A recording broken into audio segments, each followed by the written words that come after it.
people have forgotten the magic of kindness, courage, and unity, which once sustained the feather's light.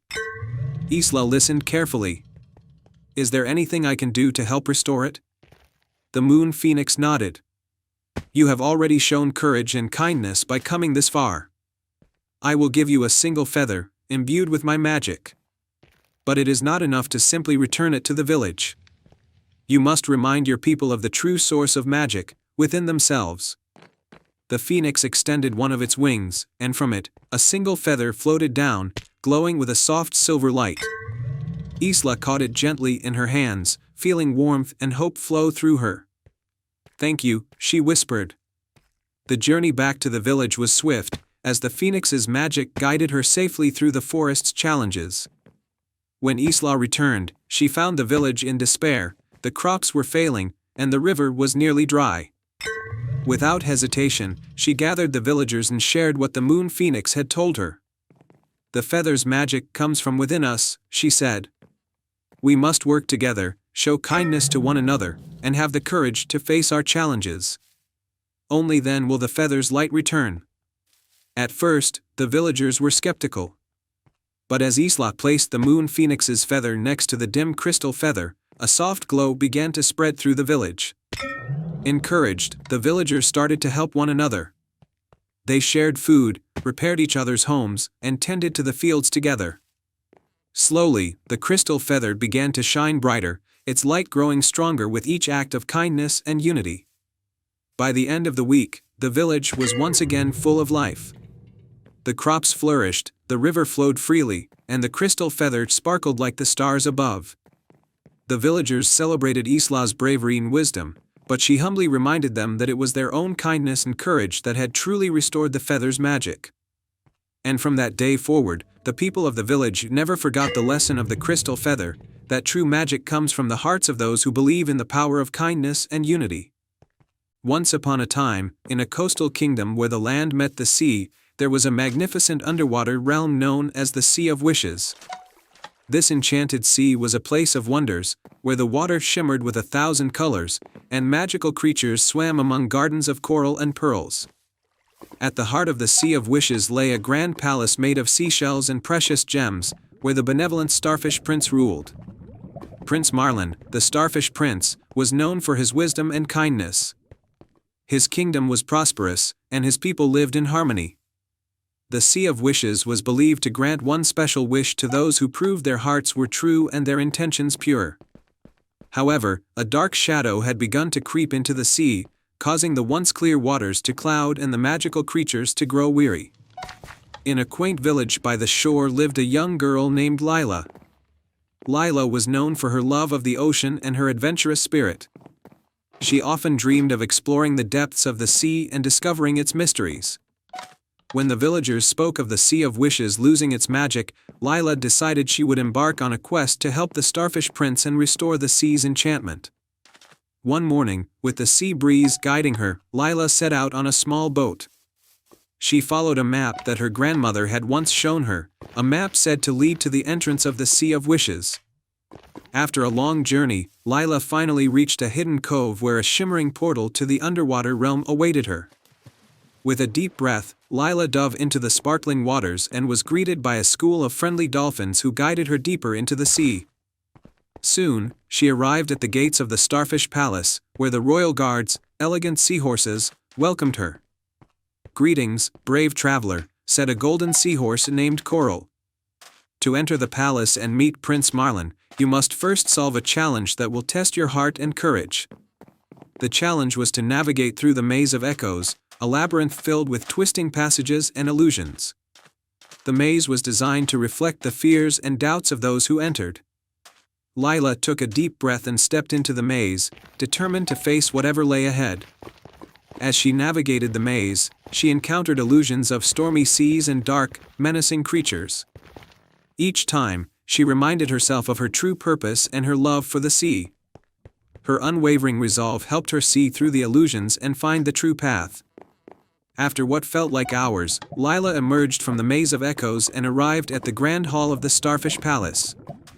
There, at the center of the room, was Prince Marlin, his star-shaped form glowing with a gentle light.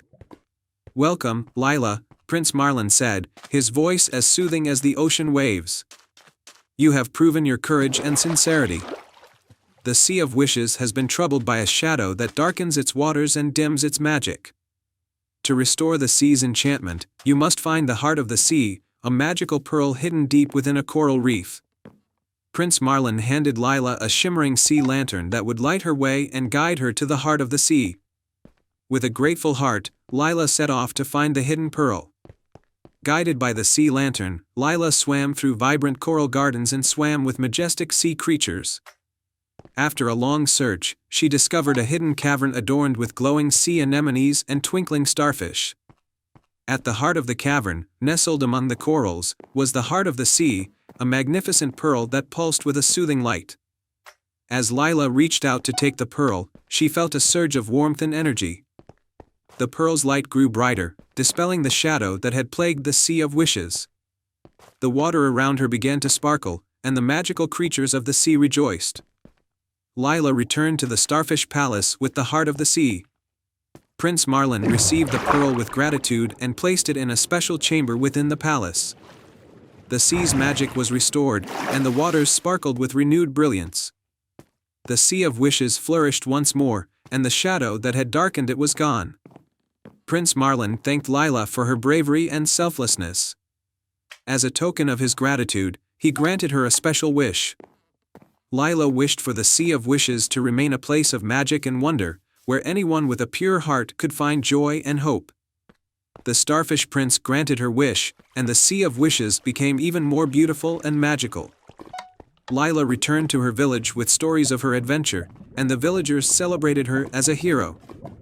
From that day on, the Sea of Wishes continued to shimmer with magic, and the tale of Lila's bravery and the Starfish Prince became a cherished legend. It reminded everyone that even in the darkest times, the light of hope and courage could restore magic and bring happiness to all. Once upon a time, in a charming village nestled between rolling hills and dense forests, there stood an ancient willow tree known as the Whispering Willow. The villagers of Havenwood believed that this majestic tree held magical powers, as its leaves rustled with secrets carried on the wind. Every night, the willow's whispers could be heard by those who listened closely, sharing tales of old and secrets of the future. The guardian of this willow was a kind-hearted young woman named Leora. She had grown up in Havenwood, and her parents had always told her stories about the tree's magic. As the village's appointed caretaker, Leora made it her mission to ensure that the willow thrived and its magic remained strong. One summer evening, as the sun dipped below the horizon, casting a golden hue over the land, a mysterious figure arrived at the edge of Havenwood. It was a traveler dressed in robes of shimmering blue, with eyes that seemed to hold the depths of countless stars. His name was Orion, a seeker of ancient magic. Orion approached Leora with a request. "I have heard of the Whispering Willow and its great power. I seek its magic to help my village, which is plagued by endless storms. If the willow can grant a wish, I hope it can save my people." Leora was hesitant. She had always known the willow's magic to be deeply connected to the harmony of Havenwood. To make a wish on its behalf, one had to prove their sincerity and worthiness. Leora agreed to guide Orion, but she warned him that the journey to unlock the willow's magic would not be easy. The first challenge was to understand the true nature of the Whispering Willow. Leora led Orion to the willow's heart, where a clear spring flowed beneath its roots. "The willow speaks through the water," she explained. "To hear its whispers, you must listen with an open heart and pure intentions." Orion knelt by the spring, his eyes closed, and listened intently. The water sang softly, telling tales of the past and the hopes of the future. After some time, Orion spoke, "I hear the whispers of many lives and dreams. My village suffers, and I wish only to bring relief to my people." Satisfied with his sincerity, Leora guided Orion to the second challenge, the trial of the moonlit path. This trial required him to traverse a winding path illuminated only by the light of the moon. The path was filled with illusions and trickery designed to lead travelers astray. Orion walked carefully, his every step measured and deliberate. Leora watched as he relied not on the light of the moon, but on his inner compass and the truth of his heart to guide him through the illusions. His determination and patience helped him find the true path, leading him safely to the other side. Finally, Leora brought Orion to the last challenge, the trial of the heart. To pass this trial, Orion had to confront his deepest fears and prove that his wish was driven by selflessness rather than personal gain. In a quiet glade, the air shimmered, and visions of his village's suffering appeared before him, endless storms destroying homes. Families struggling to survive. Orion faced these visions with bravery, understanding that his wish was not for his own glory, but for the well-being of his people. He embraced the challenge, his heart filled with empathy and resolve. After facing the trials, Leora took Orion back to the Whispering Willow. The tree's leaves rustled as if in approval, and a soft, glowing light began to emanate from its branches. The willow's magic had been awakened, and it was time for Orion to make his wish. Orion stepped forward and spoke with great humility. "Great Whispering Willow, I ask for your help to end the storms that plague my village and to bring peace to my people. I seek no reward for myself, only their safety and well-being." The willow's light grew brighter, and a gentle breeze carried the magic of the wish. The storms over Orion's village began to dissipate, replaced by clear skies and gentle rain. The villagers of Orion's homeland were amazed as their homes were restored and their crops began to flourish once more. With his wish granted, Orion returned to Havenwood to thank Leora and the Whispering Willow. He expressed his deepest gratitude and promised to honor the willow's magic by using his newfound prosperity to help others. Leora smiled and nodded. The Whispering Willow's magic is not just about granting wishes, but about inspiring goodness and selflessness. You have proven your worth, and your village is now a testament to the power of hope and kindness. As Orion departed, the Whispering Willow resumed its gentle whispers, sharing the tale of a noble seeker who had shown true courage and compassion. The villagers of Havenwood continued to cherish the willow's magic, and the story of Orion's quest became a cherished legend, passed down through generations as a reminder of the power of selfless wishes and the magic found in the heart of a kind soul. And so, under the watchful branches of the Whispering Willow, Havenwood flourished in harmony, and the tale of Leora and Orion lived on as a beacon of hope and generosity. Once upon a time, in a village nestled between Emerald Hills and the sparkling river, lived a young girl named Elara. She was known for her curiosity and her love for wandering through the vast forest on the outskirts of the village. The villagers often warned her about the magical creatures said to dwell in the depths, but her adventurous spirit could not be tamed. One bright morning, Elara ventured deeper into the woods than she had ever gone before. The trees were taller here, their branches forming a green ceiling that filtered the sunlight into soft beams. As she walked, a glimmer caught her eye, an iridescent feather lying on the forest floor. It shimmered with all the colors of the rainbow, and as soon as Elara picked it up, she felt a tingle of magic running through her fingers. The moment she grasped the feather, a gentle breeze stirred, and a soft voice whispered from the wind. "With this feather, you hold the power of flight. But beware, it comes with a price. For each time you use it, a part of you must be given up." Elara's heart raced with excitement. Flying. The very thought of soaring above the clouds thrilled her. She immediately tucked the feather into her satchel and ran toward the open meadows near her village. As she stood in the middle of the meadow, she pulled out the feather and held it high. Without warning, she lifted off the ground. Higher and higher she rose, the earth shrinking beneath her. The village below looked like a painting, the river a silver ribbon winding through the landscape. Elara laughed with delight as the wind whipped through her hair. She flew for hours, darting between clouds and swooping low over the treetops. But as the sun began to set, she noticed something strange. Her reflection in a lake showed that her hair, once a rich golden brown, had turned pale, almost silver. Startled, she remembered the warning, "A part of you must be given up." Reluctantly, she returned to the ground, realizing that her time with the feather came at a cost. Though she loved the feeling of flying, she wasn't sure if she could bear to lose more of herself. Elara resolved not to use the feather again. But days passed, and the memory of flight was too tempting. She longed for the sky, for the freedom of the clouds. One night, when the full moon hung low and bright, she gave in to her desire and flew once more. This time, the experience was even more exhilarating. The moonlit landscape below looked magical, and Elara danced through the night air, feeling invincible. But when she landed, she gasped in horror.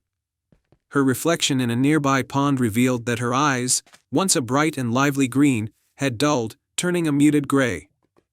She had given up a part of her sight for the gift of flight. Distressed, Elara went to the village elder, an old woman known for her wisdom and knowledge of the ancient magic that sometimes touched their land. The elder listened patiently as Elara recounted her tale, then shook her head slowly. The feather was crafted by the sky spirits, the elder explained.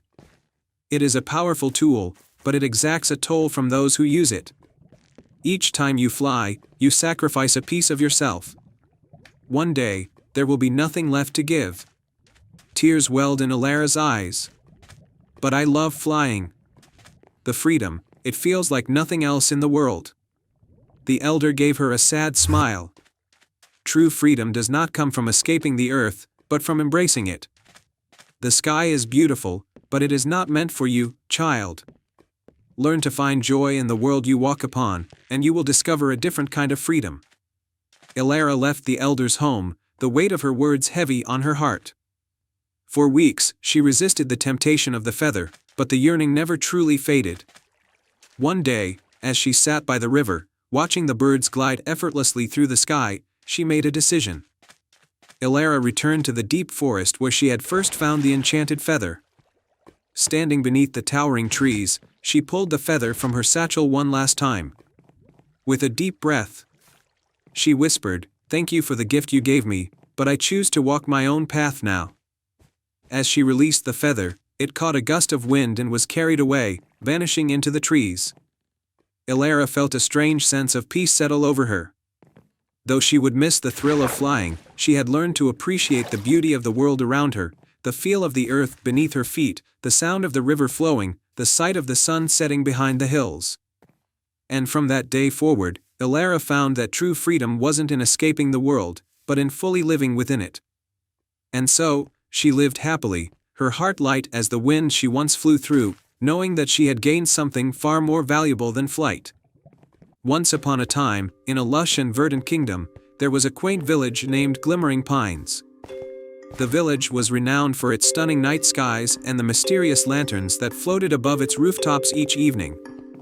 These lanterns were said to be enchanted, guiding travelers and ensuring that no one was ever lost in the dark. In this village lived a young girl named Leora. Leora was known for her bright smile and an insatiable curiosity about the world beyond her village. Her greatest dream was to venture beyond the familiar hills and discover the wonders of the world. However, she was often held back by the fear of the unknown and the comfort of her home. One evening, as the sun dipped below the horizon and the lanterns began to glow softly, Leora sat by the window of her cozy cottage, gazing at the floating lights. Her grandmother had often told her stories about a legendary lantern of Leora, a magical lantern said to grant the deepest wish of its bearer. According to the tales, the lantern was hidden in a secret grove deep within the forest, only revealed to those who had a pure heart and a brave spirit. Determined to find the lantern and fulfill her dream of adventure, Leora decided to set out into the forest. She packed a small satchel with essentials, a loaf of bread, a flask of water, and a warm shawl, and, with a deep breath, ventured into the twilight. The forest was enchanting, with trees that whispered secrets and flowers that glowed faintly in the moonlight. Leora followed a path marked by glistening stones that seemed to beckon her forward. As she walked, the path twisted and turned, leading her deeper into the heart of the forest. After hours of wandering, Leora arrived at a clearing where a beautiful, ancient oak tree stood. Its branches were adorned with tiny, sparkling lights, and at its base was a silver pedestal holding an ornate lantern. The lantern was exquisite, with intricate designs and a soft, golden glow emanating from within. Leora approached the lantern with awe. But as she reached out to touch it, a voice spoke from the shadows. To claim the lantern of Leora, you must prove your worth by showing true courage and kindness. a figure emerged from behind the tree, a wise, old forest guardian with a long, flowing robe and a staff adorned with leaves. "I am Elyon, the keeper of the lantern," he said. "To earn its magic, you must first demonstrate the qualities it embodies." Elyon explained that Leora must face 3 trials, each testing a different virtue. The first trial was to find and help a lost creature in the forest. Elyon led her to a small, frightened deer caught in a bramble. Leora carefully freed the deer, calming it with gentle words and guiding it back to a safe path. The deer nuzzled her gratefully before bounding away into the forest.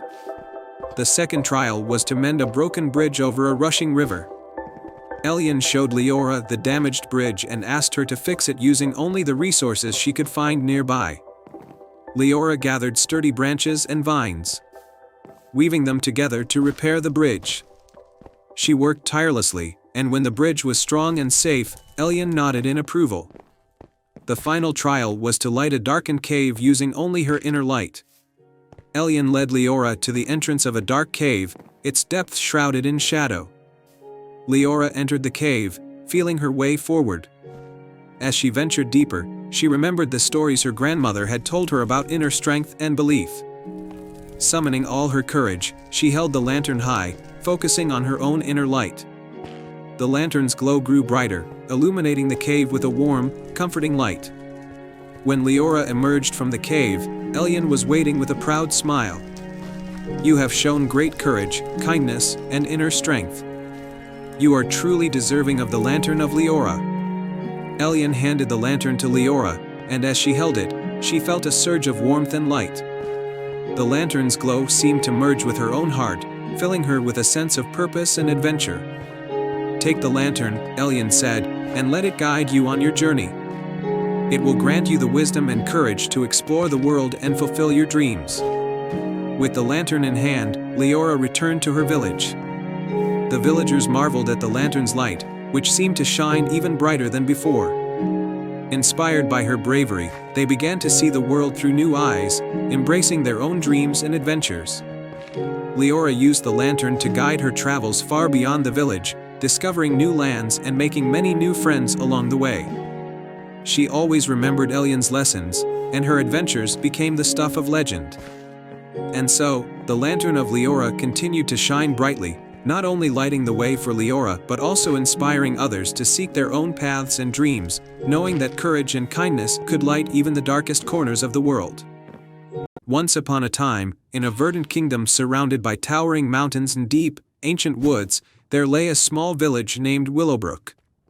Willowbrook was known for its lush meadows, sparkling streams, and the mysterious enchanted forest that bordered the village. This forest was rumored to be home to magical creatures and hidden wonders, and it held one special secret, the Moonlit Melody, a magical song that was said to grant a single wish when played under the full moon. The village had long admired the beauty of the enchanted forest but had never ventured too far inside due to the many legends and warnings about the forest's enchantments. However, one young girl named Leora was different. Leora was brave and had a deep love for music. She often dreamed of hearing the Moonlit Melody, believing it could help her village, which had recently been plagued by a mysterious drought that had left the crops withered and the streams dry. One evening, as the full moon began to rise in the sky, casting a silvery glow over the landscape, Leora decided to embark on a quest to find the Moonlit Melody and make a wish to restore her village's prosperity. Armed with a small flute that her grandmother had given her and a heart full of hope, she ventured into the enchanted forest. The forest was alive with the sounds of nocturnal creatures, and the moonlight filtered through the canopy, creating a magical, shimmering effect on the forest floor. Leora walked cautiously but with purpose, guided by a sense of wonder and determination. As she ventured deeper into the forest, she noticed that the air seemed to hum with a soft, enchanting melody that grew stronger as she went along. After hours of wandering, Leora arrived at a moonlit clearing surrounded by ancient, towering trees. In the center of the clearing stood an old, gnarled oak tree with a hollow at its base. The soft melody seemed to emanate from the tree itself. With bated breath, Leora approached the tree, her flute in hand. Just then, a shimmering figure emerged from the shadows. It was a graceful, ethereal creature with wings like those of a butterfly and eyes that sparkled like the stars. The creature was the guardian of the moonlit melody, and her name was Seraphina. "Welcome, Leora," Seraphina said with a voice as melodic as the song itself. "You seek the moonlit melody, but to hear it, you must prove your heart's true desire." Leora nodded, feeling both excited and nervous. "I wish to restore the prosperity of my village. We have suffered a drought, and our crops are withered. I believe the moonlit melody can help us." Seraphina smiled warmly. "To prove your worth, you must complete 3 trials. Each trial will test a different quality of your heart. Only then will the moonlit melody be revealed." The first trial was a test of courage. Seraphina conjured a thick mist that filled the clearing, making it difficult to see. Out of the mist emerged shadows that seemed to whisper and wail. Leora, though frightened, stood firm and made her way through the mist with determination, her love for her village giving her strength. For the second trial, Seraphina presented a riddle: "I can be cracked, made, told, and played. What am I?" Leora thought carefully and answered, "A joke." The answer was correct, and the clearing brightened with soft, moonlit light. The third and final trial was a test of compassion. Seraphina showed Leora a small, injured fawn lying under the tree. Leora approached the fawn gently, using her knowledge of herbal remedies to tend to its wounds and comforting it with soothing words. The fawn's pain eased, and it nuzzled Leora in gratitude. Seraphina, moved by Leora's bravery, wisdom, and compassion, nodded approvingly. "You have passed the trials. The moonlit melody is yours to hear."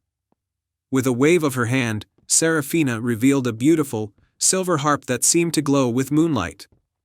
As Leora played the harp, the moonlit melody filled the air, a hauntingly beautiful tune that seemed to weave together the very essence of the moon and stars. The melody spread through the forest, carrying with it a powerful magic. As the final notes of the melody faded into the night, Leora felt a warm, comforting light envelop her. She thanked Seraphina and made her way back to Willowbrook. When Leora arrived at the village, the once dry river began to flow with fresh, clear water, and the crops started to bloom with renewed vigor. The villagers marveled at the miraculous change and celebrated with joy, attributing the transformation to Leora's bravery and the magic of the moonlit melody. From that day forward, the enchanted forest and the moonlit melody became symbols of hope and wonder for Willowbrook. Leora's courage and compassion were remembered as a shining example of how a pure heart can bring about true magic. And so, the tale of Leora and the moonlit melody became a cherished story in Willowbrook, a reminder that even in the darkest times, the light of hope and the power of a kind heart can bring about the most wondrous changes. Once upon a time, in a land where the mountains touched the sky and rivers sang melodies of old, there was a magnificent kingdom known as Ecosia. This kingdom was ruled by a wise and fair queen named Seraphina. Ecosia was famous for its beautiful landscapes, but its greatest treasure was the enchanted mirror, a magical artifact that had the power to reveal the truth and grant glimpses of the future. The enchanted mirror was kept in a grand hall within the royal palace, and its magic was safeguarded by a loyal knight named Sir Cedric. The mirror's reflections were said to hold wisdom and guidance, making it an invaluable asset to the kingdom.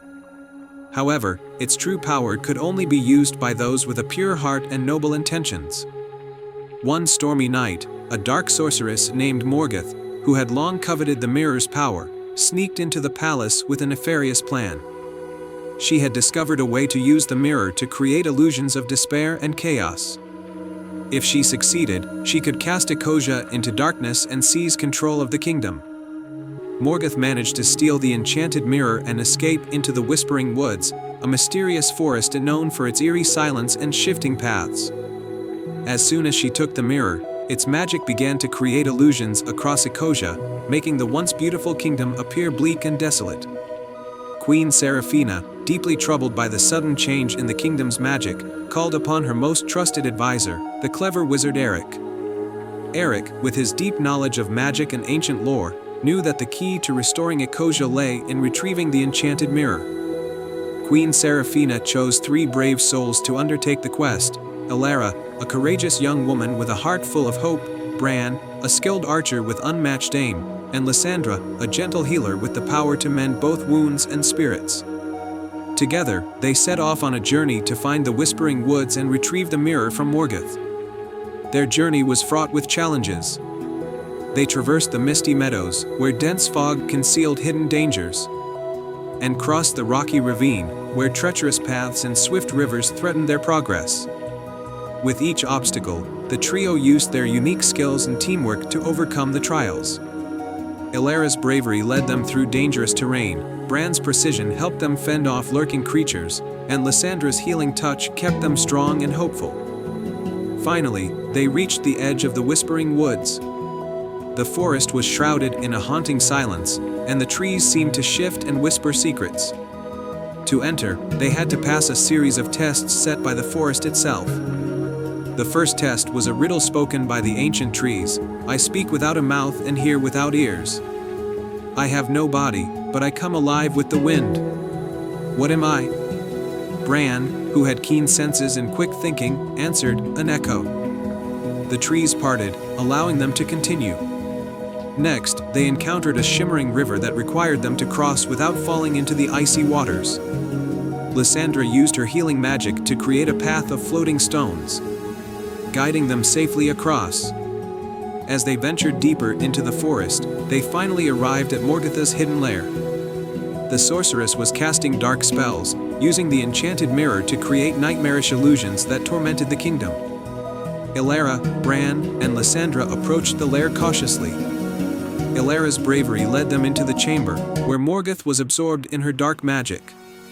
The sorceress, sensing their presence, turned to confront them with a malevolent grin. You think you can defeat me? Morgoth sneered. The mirror is mine, and Ecosia will fall into despair. Elara stepped forward, her heart full of determination. We're here to stop you and restore the mirror's true magic, she declared. A fierce battle ensued. Bran's arrows flew true, disrupting Morgoth's spells, while Lysandra's healing magic countered the sorceress's dark enchantments. Elara faced Morgoth directly, her courage and resolve shining through. In a final, desperate move, Morgoth attempted to shatter the enchanted mirror. But Elara, with the combined strength of her friends, managed to protect it. The mirror's magic, bolstered by their pure hearts and noble intentions, overcame Morgoth's dark powers. The sorceress was defeated, and the mirror's true light was restored. With Morgoth vanquished and the enchanted mirror reclaimed, the illusions over Ecosia faded, and the kingdom's magic was revived. The Whispering Woods, once eerie and silent, now hummed with the gentle sounds of nature. Queen Seraphina welcomed the heroes back to the palace with great joy and gratitude. The enchanted mirror was returned to its rightful place, and Ecosia thrived once more under its benevolent magic. Elara, Bran, and Lysandra were honored for their bravery and selflessness. The kingdom celebrated with a grand festival, where songs and stories of their adventure were shared with all. The enchanted mirror continued to shine brightly, guiding and protecting Ecosia, and the kingdom lived in harmony and prosperity. The tale of the three heroes became a cherished legend, a reminder of the power of courage, friendship, and the magic of truth. And so, in the land of Ecosia, where dreams and magic intertwined, the kingdom thrived under the watchful eyes of its wise queen and the enduring light of the enchanted mirror. The end. Once upon a time, in a picturesque kingdom known as Luminera, there was a small town nestled between sparkling lakes and rolling hills. The town was famous for its vibrant festivals, colorful gardens, and, most importantly, its grand library. The library, an ancient building with towering spires and intricately carved wooden doors, held countless books and scrolls, each more fascinating than the last. Among the townspeople was a young girl named Elara, who had a deep love for stories and adventure. She spent hours in the library, exploring tales of brave knights, magical creatures, and distant lands. One day, while browsing the dusty, forgotten sections of the library, Elara stumbled upon a hidden alcove she had never seen before. In this alcove was a small wooden box adorned with silver filigree. Curious, Elara carefully opened the box and discovered an ornate quill. Its feather was a radiant shade of gold, and the quill seemed to shimmer with a soft, inner light. Attached to the quill was a note that read, "This quill holds the power to bring stories to life. Use it wisely, and the magic within will reveal wonders beyond imagination." Ilara's eyes widened with excitement. She had always wished to see the characters from her favorite books come to life. She decided to test the quill's power by writing a simple story in her notebook. With trembling hands, Ilara dipped the quill into an inkpot and began to write. Her story was about a brave knight named Sir Cedric who embarked on a quest to find a hidden treasure in a mystical forest. As she wrote, she noticed that the words on the page began to glow and the ink shimmered with an unusual brilliance. To her astonishment, the room around her started to transform. The library walls began to fade, and she found herself standing in a lush, enchanted forest. Tall, ancient trees with leaves that sparkled like emeralds surrounded her, and a gentle breeze carried the scent of blooming flowers. Ilara took a deep breath and continued to write. As she described Sir Cedric's journey through the forest, she saw the knight materialize before her eyes, a valiant figure clad in shining armor, carrying a sword and a determined look. "Greetings, brave knight," Ilara called out. "I'm Ilara. I wrote your story with this magical quill. Can you tell me about your quest?" Sir Cedric looked around, slightly bewildered but ready for adventure. "Indeed, I seek a hidden treasure that is said to grant wisdom and prosperity to whoever finds it. Will you assist me on this quest?" Ilara was thrilled by the opportunity. "I'd be honored to help.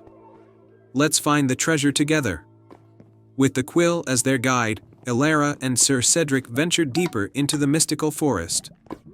They encountered magical creatures, talking animals, fairies with iridescent wings, and even a wise old tree that shared cryptic riddles. Each step of their journey was filled with wonder and excitement.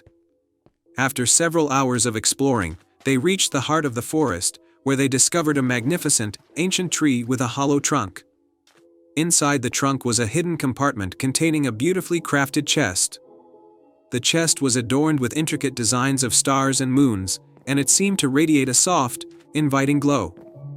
Ilara opened the chest, and inside was a stunning crystal orb, glowing with a warm, golden light.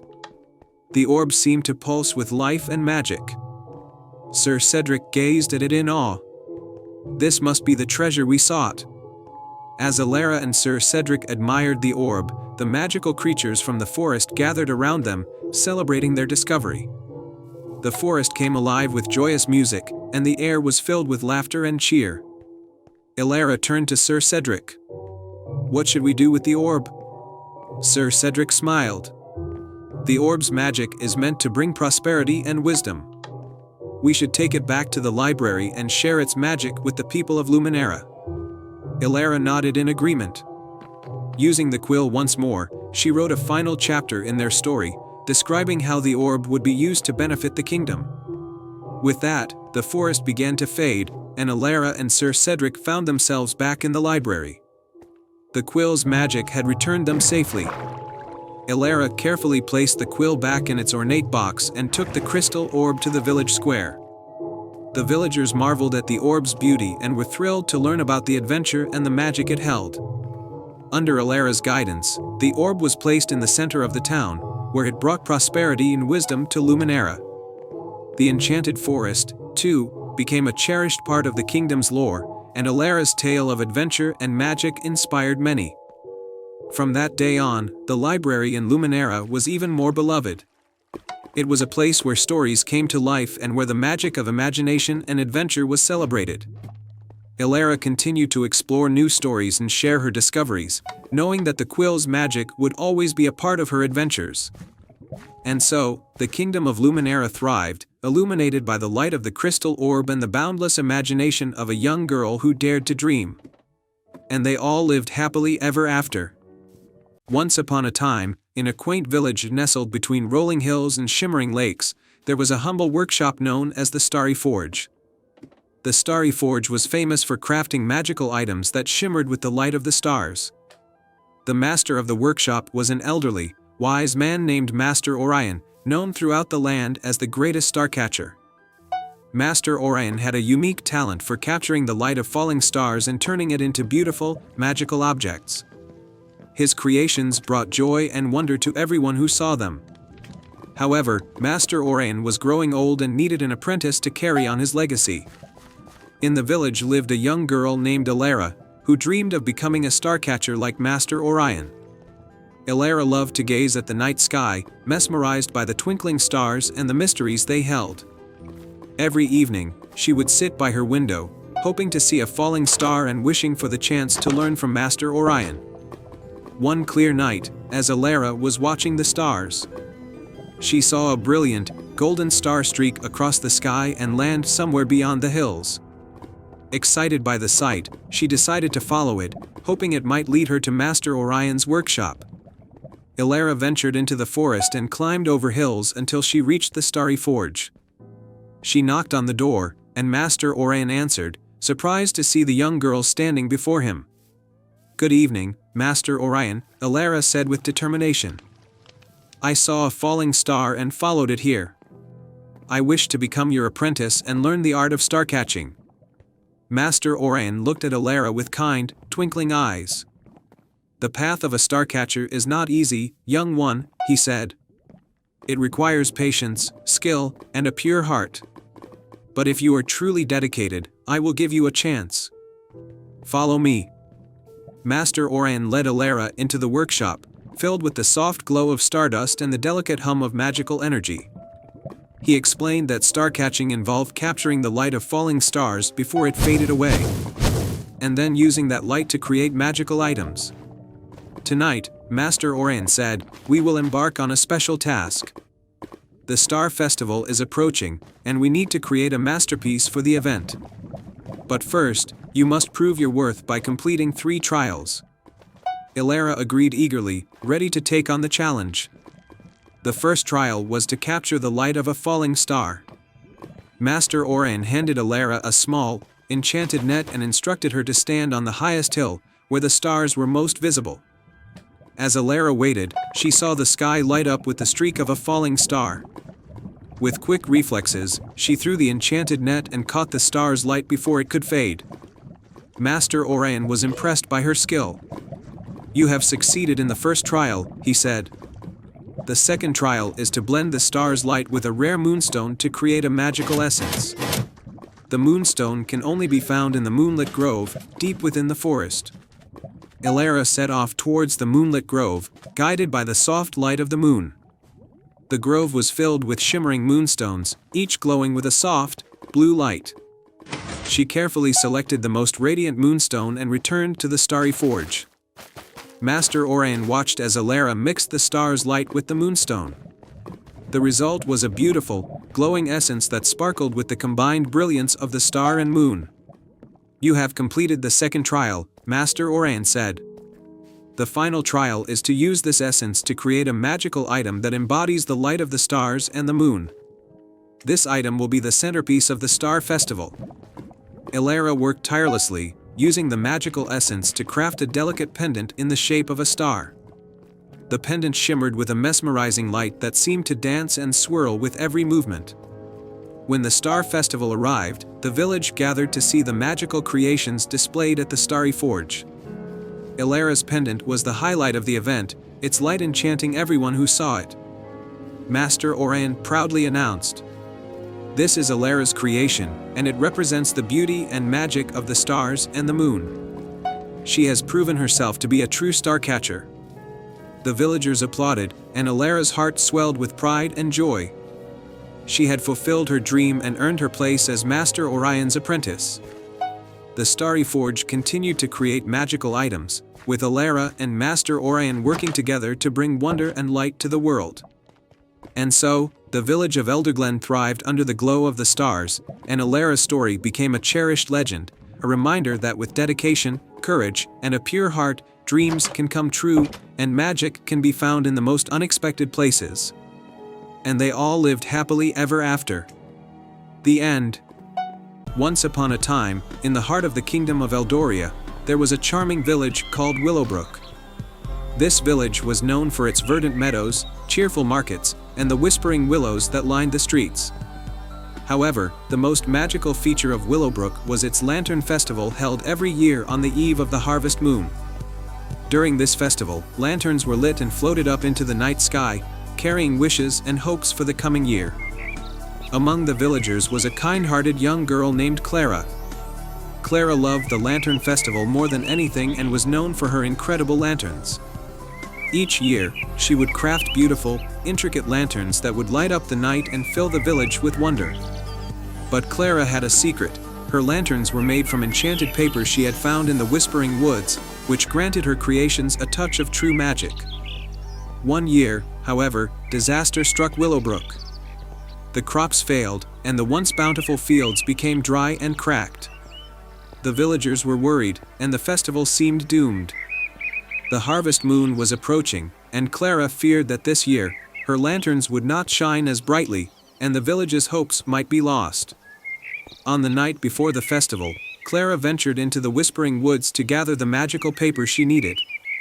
As she wandered deeper into the forest than ever before, she stumbled upon an ancient, forgotten path leading to a hidden glade. In the center of this glade was an old, dusty lantern, glowing faintly with a silver light. Intrigued, Clara approached it. As she touched the lantern, a soft, melodious voice spoke, "I am the Lantern of Wishes, long lost and forgotten. To restore the magic, you must prove the purity of your heart." Clara, though nervous, knew she had to help her village. "How can I prove my heart's purity?" she asked. The Lantern of Wishes responded, "You must undertake a quest to find the 3 lost stars that have been scattered across the land. Only by returning them can you restore the magic and save your village." Determined, Clara accepted the challenge. The Lantern of Wishes gave her a glowing map that would lead her to the lost stars. The map showed 3 locations: the Glistening Caves, the Enchanted Lake, and the Summit of Echoes. First stop, the Glistening Caves. Clara followed the map to the Glistening Caves, a network of sparkling tunnels. Inside, she found the first star trapped within a crystal.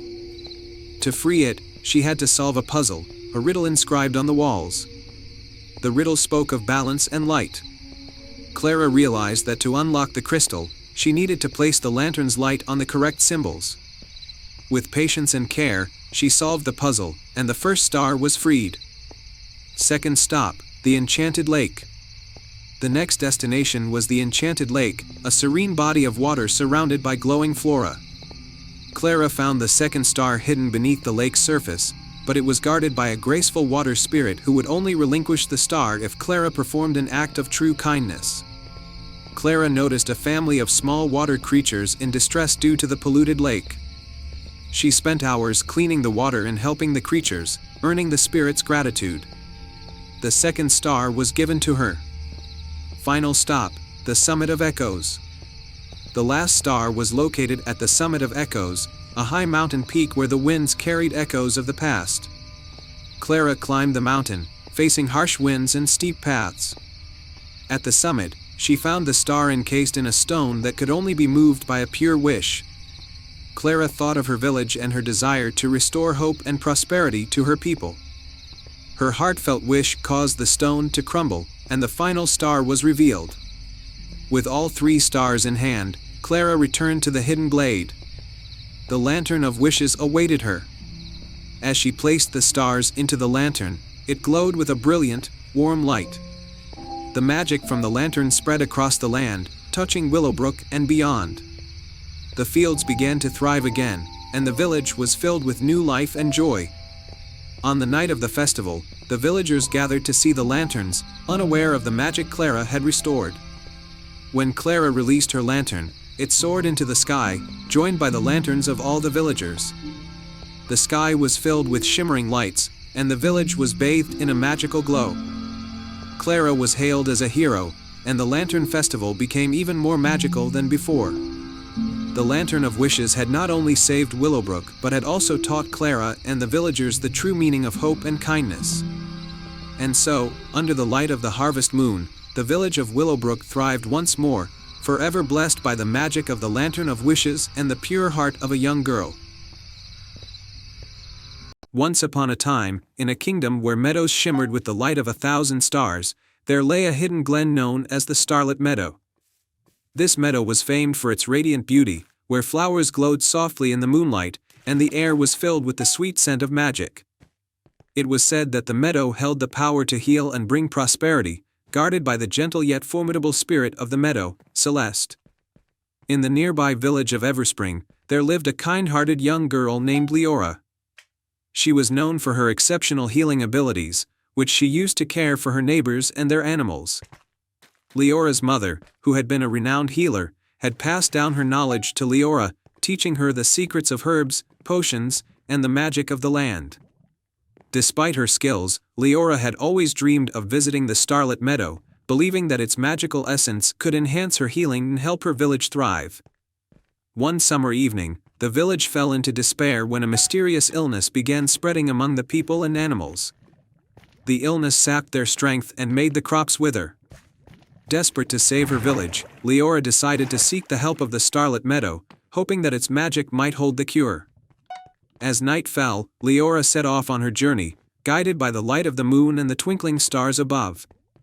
She followed a winding path through the Whispering Woods, a forest known for its ancient trees and mysterious sounds. The woods were alive with magic, but also with challenges for those who sought their heart's desire. The first challenge Leora encountered was the Enchanted River, its waters sparkling with an otherworldly light.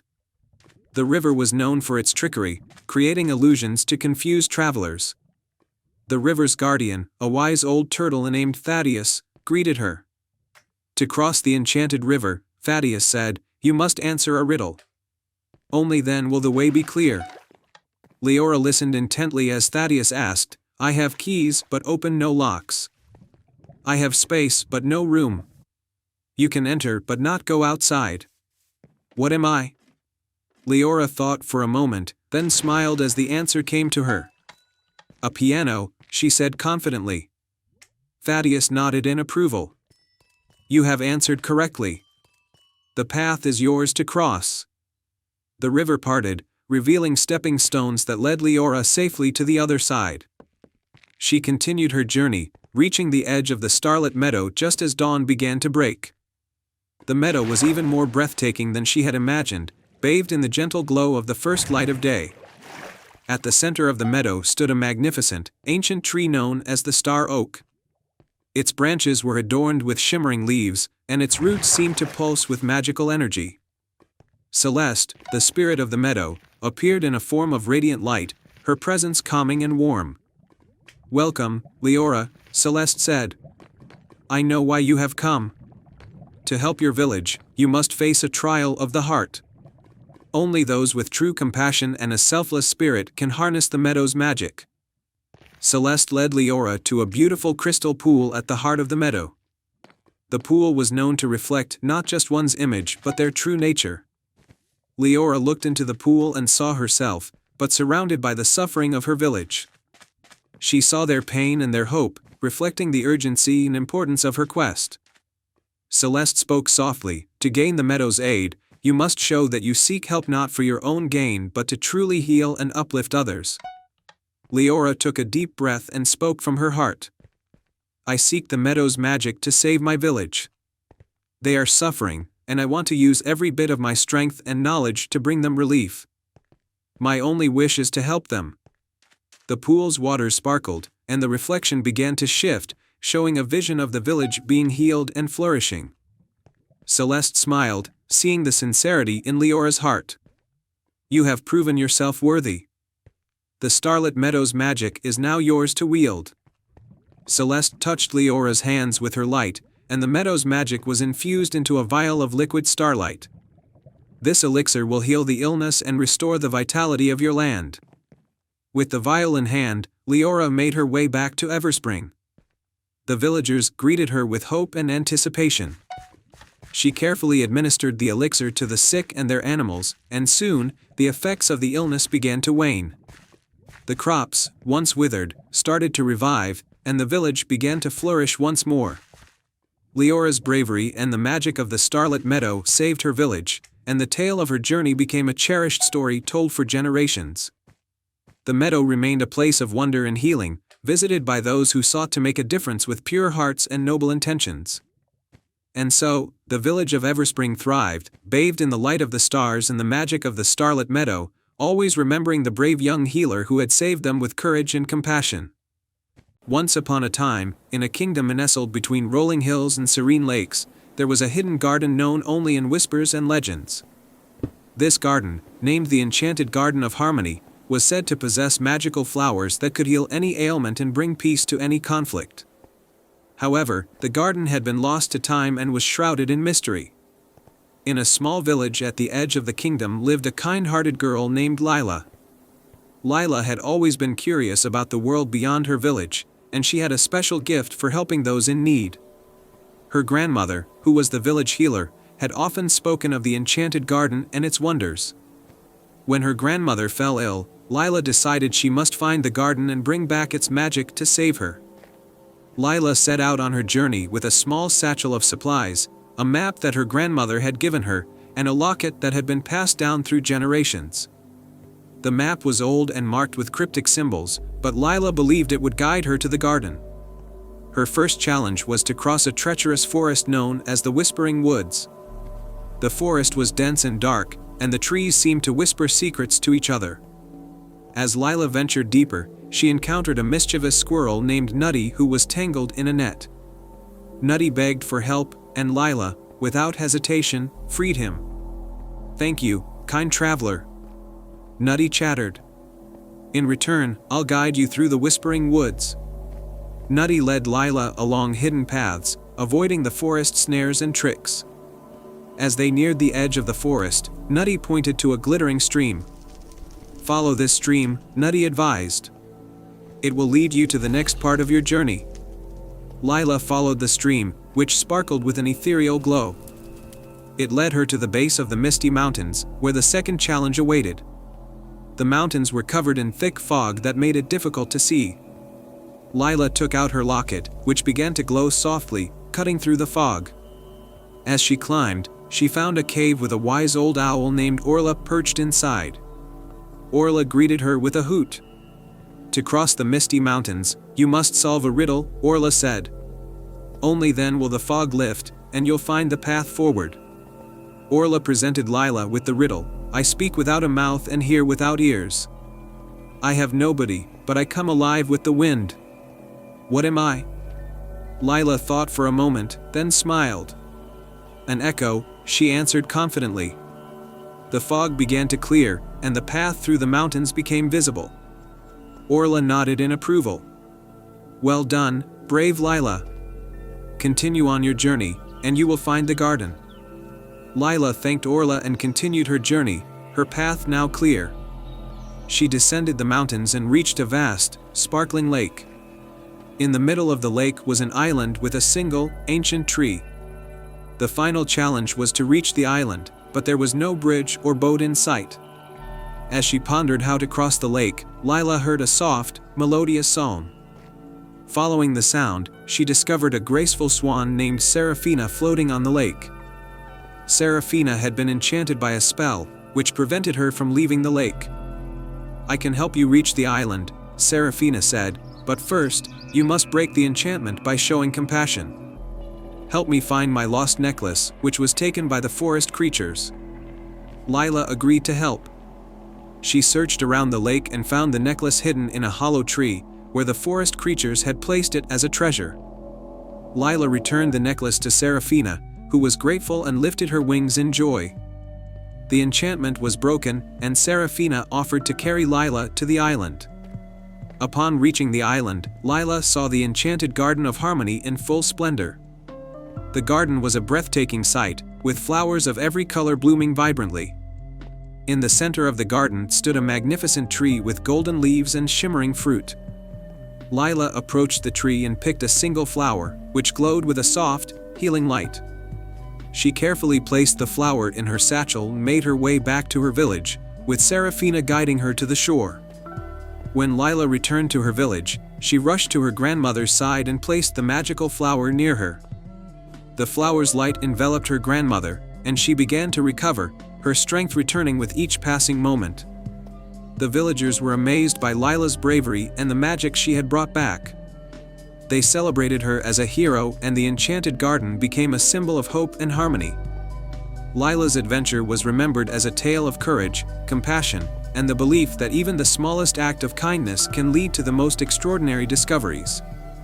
And so, the enchanted Garden of Harmony continued to flourish, and Lila's story inspired many to seek their own paths and embrace the magic of kindness and adventure.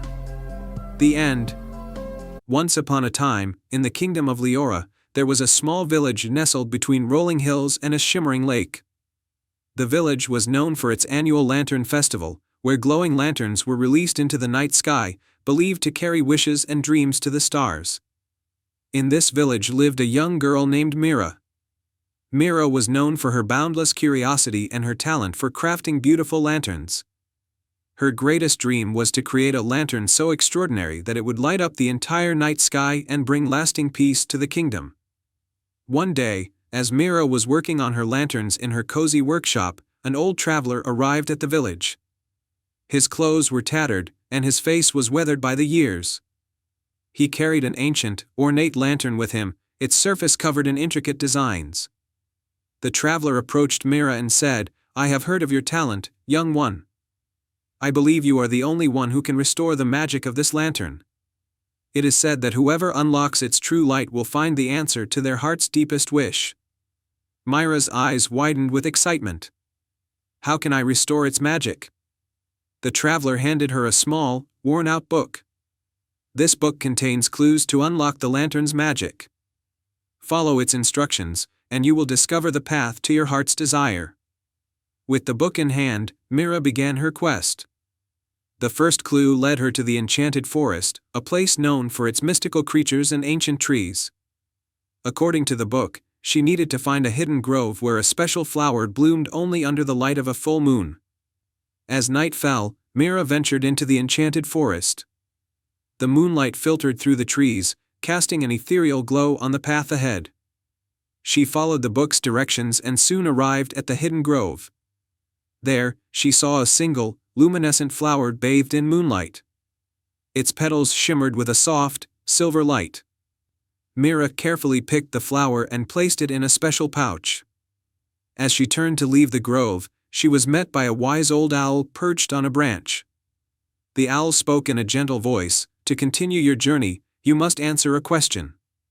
What is the most important thing that can never be seen but always felt?" Mira thought for a moment and then answered, "Love." The owl nodded approvingly and allowed her to pass. Mira returned to her workshop with the moonlit flower, feeling a sense of accomplishment.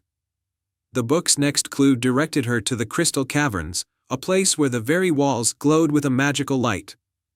At the entrance to the caverns, Mira encountered a crystal guardian, a majestic figure made entirely of shimmering crystals. The guardian spoke, "To retrieve the crystal that will help you unlock the lantern's magic, you must prove your bravery.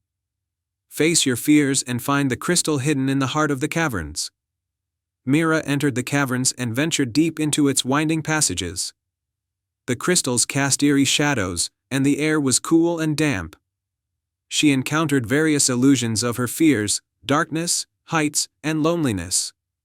But Mira's bravery and determination saw her through each challenge. Finally, she reached the heart of the caverns and found a large, radiant crystal resting on a pedestal. She carefully picked it up and placed it in her pouch. As she left the caverns, the crystal guardian greeted her and said, "You have proven your courage. The final clue awaits you at the top of the Whispering Peak." Mira thanked the guardian and set off for Whispering Peak, a towering mountain that overlooked the entire kingdom. The climb was arduous, but Mira's spirit was unyielding. She reached the summit just as the sun was setting. At the peak, she found a small, ancient altar with a beautifully carved inscription. The inscription read, "The greatest treasure lies in the heart of those who dare to dream." As Mira pondered the inscription, the sky darkened, and the stars began to appear. She took out the moonlit flower, the crystal, and the lantern. She placed the flower and the crystal inside the lantern, following the book's instructions. As the final step, Mira closed her eyes and made a heartfelt wish for the well-being of her kingdom and for peace to prevail throughout the land. The lantern began to glow with an intense, radiant light. It floated into the air, rising higher and higher until it reached the night sky. The lantern's light was so brilliant that it illuminated the entire kingdom, casting a warm, golden glow over the land. The villagers gathered in awe, watching as the lantern's light spread peace and harmony throughout the kingdom. The traveler reappeared and smiled at Mira. "You have unlocked the lantern's true magic. Your heart's wish has brought light and peace to the land." Mira beamed with happiness. The lantern had fulfilled her dream, and the kingdom was forever blessed with the light of peace. From that day on, the Lantern Festival in Brookhaven was celebrated with even greater joy and gratitude, as the villagers remembered the young girl who had restored the magic and brought harmony to their world.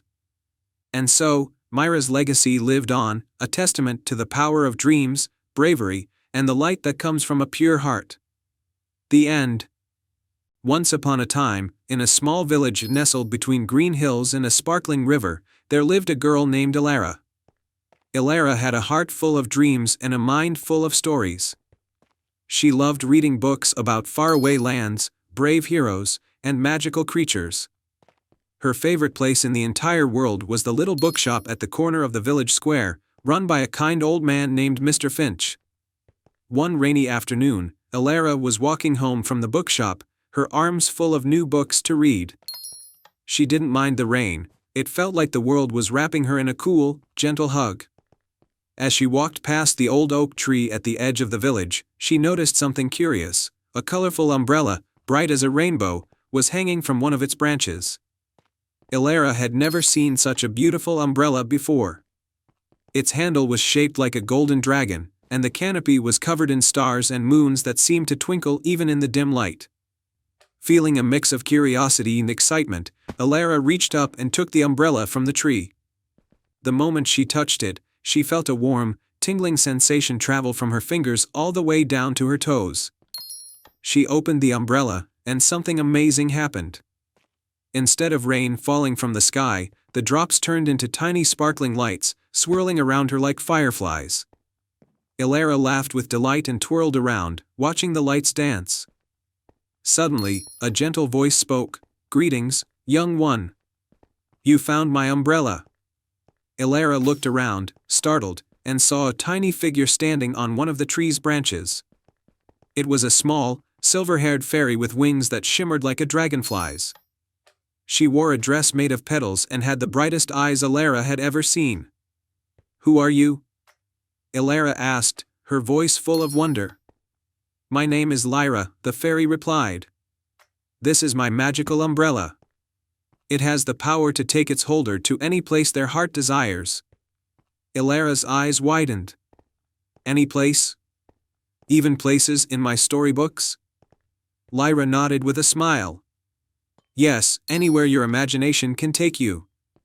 But remember, the umbrella chooses the heart it believes is kind and true. Today, it chose you." Ilara's heart raced with excitement. "Can I try it? Can we go on an adventure right now?" Lyra fluttered down and sat on the umbrella's handle. "Of course. Where would you like to go first?" Ilara thought for a moment. "I want to visit a place with dragons and castles, like the ones in my favorite stories." Lyra nodded and waved her hand. The umbrella began to glow, and before Ilara knew it, the ground beneath her feet disappeared, replaced by clouds. They were flying through the sky, the village growing smaller and smaller below them. The clouds parted, and Ilara gasped at the sight that lay before her. They had arrived at a beautiful land filled with rolling green hills, majestic castles with high towers, and dragons soaring through the sky. One dragon, in particular, caught her eye. It was a magnificent creature with scales that shimmered like emeralds and eyes that glowed like the sun. The dragon spotted Ilara and Lyra and flew over, landing gently in front of them. "Hello, little travelers," the dragon said in a deep, rumbling voice. "My name is Emerald. Welcome to Dragon's Hollow." Ilara couldn't believe her eyes or ears. "It's wonderful to meet you, Emerald. This place is more beautiful than I ever imagined." Emerald chuckled. "Would you like a ride? There's no better way to see Dragon's Hollow than from the sky." Ilara nodded eagerly. Lyra flew up to sit on Emerald's head, and Elara climbed onto the dragon's back. With a powerful flap of his wings, Emerald took off into the sky. They soared over sparkling lakes, lush forests, and fields of wildflowers. Elara felt like she was in one of her storybooks, living out the adventures she had always dreamed of. They visited a castle where a kind queen lived. The queen welcomed them and offered Elara a feast with delicious cakes and fruits she had never tasted before. After the feast, the queen showed Elara her collection of ancient books, each one filled with tales of magic and wonder. As the sun began to set, painting the sky with shades of pink and orange, Elara knew it was time to return home. She thanked Emerald, Lyra, and the queen for the incredible day. Lyra took her hand and led her back to the magical umbrella. "Will I ever see you again?" Elara asked, her heart a little heavy with the thought of leaving. Lyra smiled warmly. "As long as you have the umbrella, you can visit any time. Just hold it tight, and think of where you want to go." With one last wave to Emerald and the queen, Elara closed the umbrella. In an instant, she was back by the old oak tree in her village, the rain still falling softly around her. The umbrella was still in her hand, its stars and moon sparkling in the dim light. Elara hurried home, her heart full of joy and her mind buzzing with new stories to tell. She knew that from now on, any time she wanted to visit a faraway land or meet a magical creature, all she had to do was open her magical umbrella. And so, Elara's days were filled with the most amazing adventures. She traveled to enchanted forests, met talking animals, and explored castles made of ice. She always returned home with a new story to share and a smile on her face. The villagers often wondered where she got her incredible tales, but Elara kept the secret of the magical umbrella close to her heart, knowing that some things are even more wonderful when they remain a mystery. As for Lyra and Emerald, they became Elara's dearest friends, always ready to join her on a new journey whenever she needed them. And the umbrella, with its dragon-shaped handle and starry canopy, remained by her side, a symbol of the Once upon a time, in a tranquil village surrounded by rolling hills and lush meadows, there was a magical grove known as the Starlit Grove. This grove was said to be a place where wishes could come true, but only if one could find the hidden star that granted them. The grove was a mystery to many, and only a few had ever ventured inside, but all who did spoke of its beauty and enchantment. In the village lived a young girl named Lila, known for her kind heart and unyielding curiosity. Lila had always been fascinated by the tales of the Starlit Grove and dreamed of visiting it to make a wish for her ailing grandmother. Her grandmother had told her stories of the grove and the guardian who protected it, a wise and gentle spirit named Elowen. One evening, as the sun set and the sky turned a deep shade of indigo, Lila decided it was time to embark on her adventure. With a lantern in hand and a heart full of hope, she set off towards the grove, guided by the soft twinkling of the stars. The path to the Starlit Grove was winding and overgrown, but Lila's determination kept her moving forward. As she reached the edge of the grove, she saw that the trees were covered in glowing silver leaves, and the air was filled with the scent of blooming nightshade. The grove seemed to hum with a soft, melodic tune, like a lullaby sung by the forest itself. Lila walked deeper into the grove, marveling at the beauty around her. The ground sparkled with stardust, and the trees seemed to dance in the gentle breeze. As she ventured further, she came across a crystal-clear pond with water as still as glass. At the center of the pond stood a magnificent willow tree, its branches adorned with glowing orbs that illuminated the surroundings. Suddenly, a figure appeared beside the pond. It was Elowen, the guardian of the grove, with an ethereal presence and a serene smile. Elowen's eyes sparkled like the stars above, and she wore a gown made of moonlight and mist. "Welcome, Lila," Elowen said in a voice as soft as the wind. "I have been expecting you. What brings you to the Starlit Grove?" Lila took a deep breath and spoke with sincerity. "I've come to make a wish for my grandmother. She is very ill, and I hope that the magic of the grove can help her." Elowen nodded thoughtfully. "The Starlit Grove is a place of great magic, but to make a wish, one must first prove their heart's true intent. To do so, you must complete 3 trials. Only then will the star that grants wishes reveal itself. Lila agreed to the trials, eager to help her grandmother. The first trial was the trial of reflection. Iloan led Lila to a mirror-like pool that reflected the night sky. The challenge was to confront her deepest fears and insecurities, as the pool would show not just her reflection, but her innermost feelings. As Lila gazed into the pool, she saw images of her own doubts and worries. She saw herself failing, being unable to help her grandmother, and feeling powerless. The reflections were unsettling, but Lila took a deep breath and reminded herself of her love for her grandmother and her determination to help her. By confronting her fears and focusing on her true intentions, Lila's reflection became clearer, and the pool shimmered with a warm, reassuring light. She had passed the first trial. The second trial was the trial of the heart song. Iloan led Lila to a grove where the trees sang in harmony with the wind. The challenge was to create a melody from the songs of the trees, a melody that would resonate with the purity of her heart. Lila listened carefully to the trees and began to hum a gentle tune. As she did, she felt her heart open and her spirit lift. The melody she created was filled with hope and love, and it seemed to blend perfectly with the songs of the trees. The grove responded with a chorus of harmonious notes, and the trial was complete. The final trial was the trial of the moon's embrace. Iloan led Lila to a clearing where a large stone stood, bathed in the light of the full moon. The challenge was to uncover a hidden inscription on the stone by solving a riddle that required both wisdom and insight. Iloan recited the riddle: "I am not alive, but I grow. I don't have lungs, but I need air. I don't have a mouth, but water kills me. What am I?" Lila pondered the riddle and remembered the lessons she had learned about nature and the world around her. After a moment of reflection, she answered, "Fire." The inscription on the stone glowed with a soft, silver light, and a hidden compartment opened, revealing a beautiful, glowing star. Iloan smiled and handed the star to Lila. "You have completed the trials with a pure heart and true intent," Iloan said. "This star holds the power to grant a wish. Use it wisely." Lila thanked Iloan and made her way back to the village, the star safely in her hands. As she arrived home, she held the star up to the night sky and whispered her wish for her grandmother's health. The star glowed brightly, casting a soft, healing light over the village.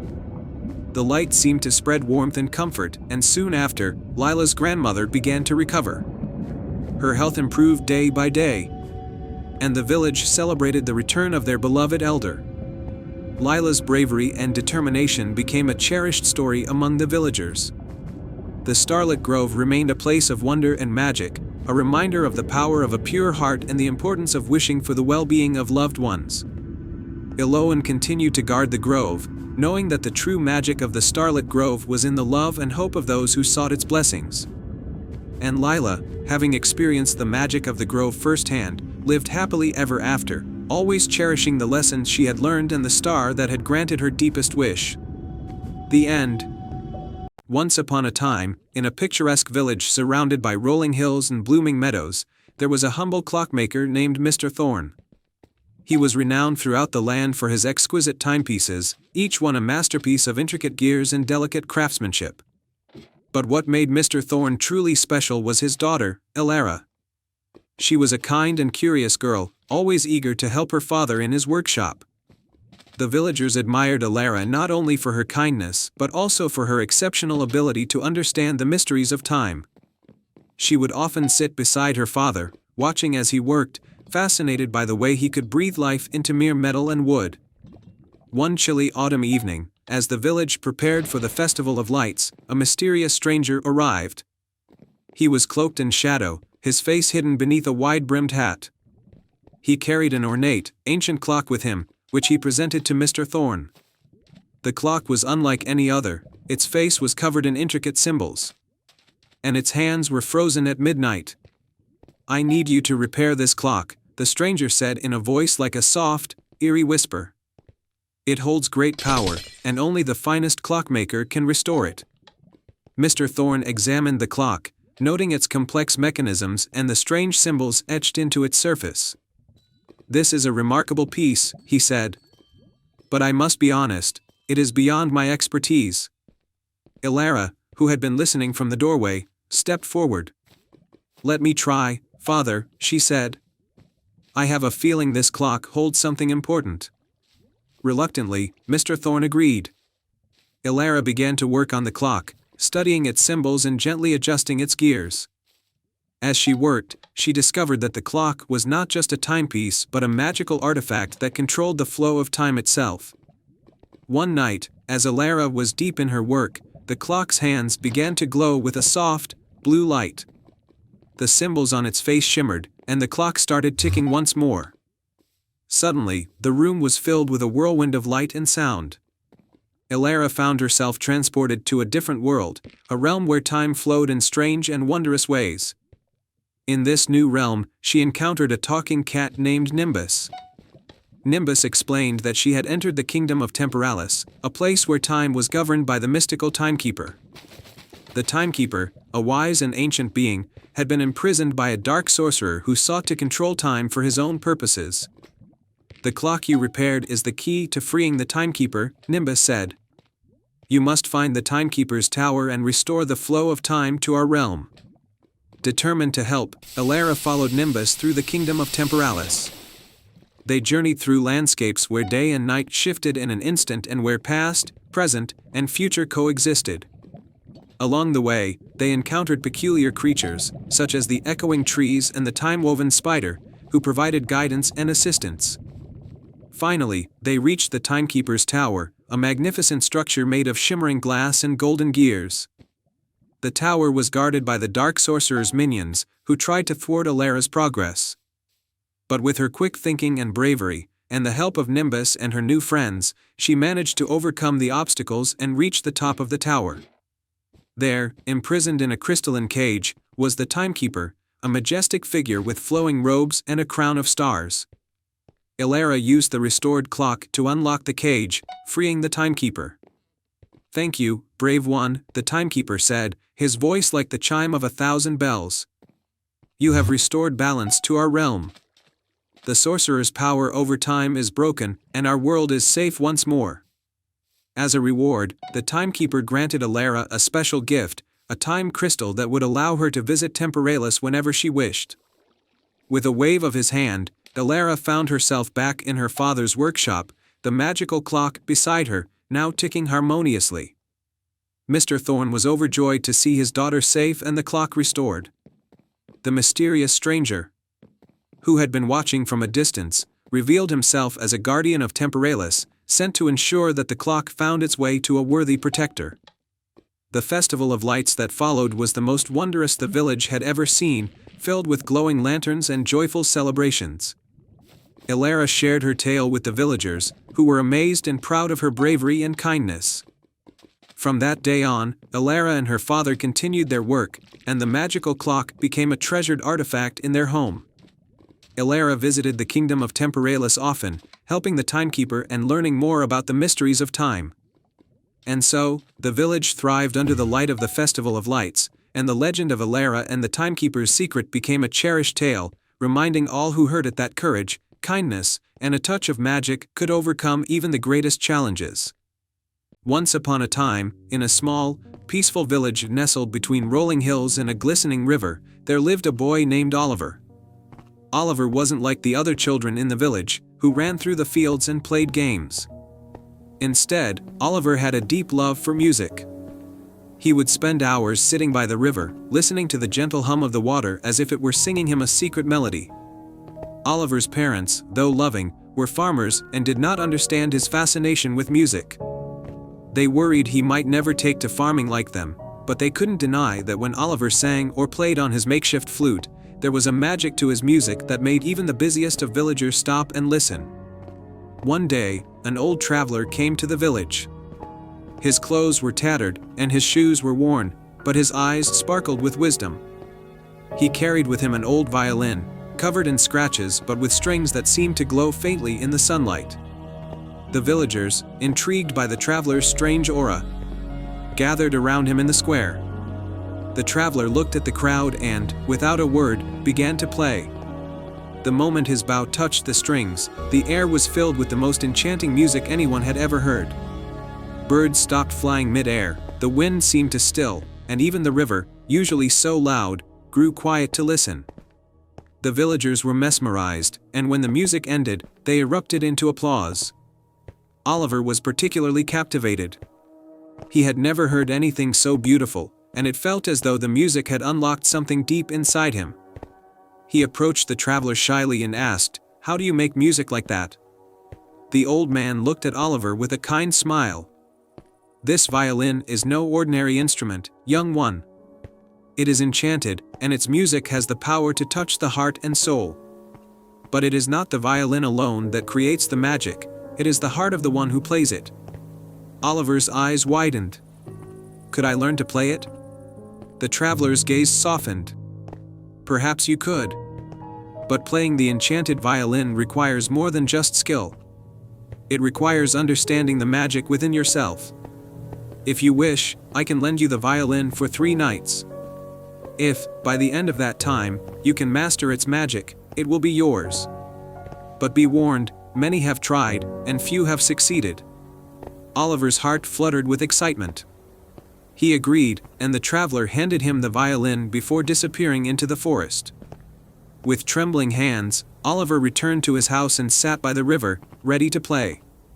At first, when he drew the bow across the strings, the violin made only faint, shaky sounds. No magic emerged, and Oliver's heart sank.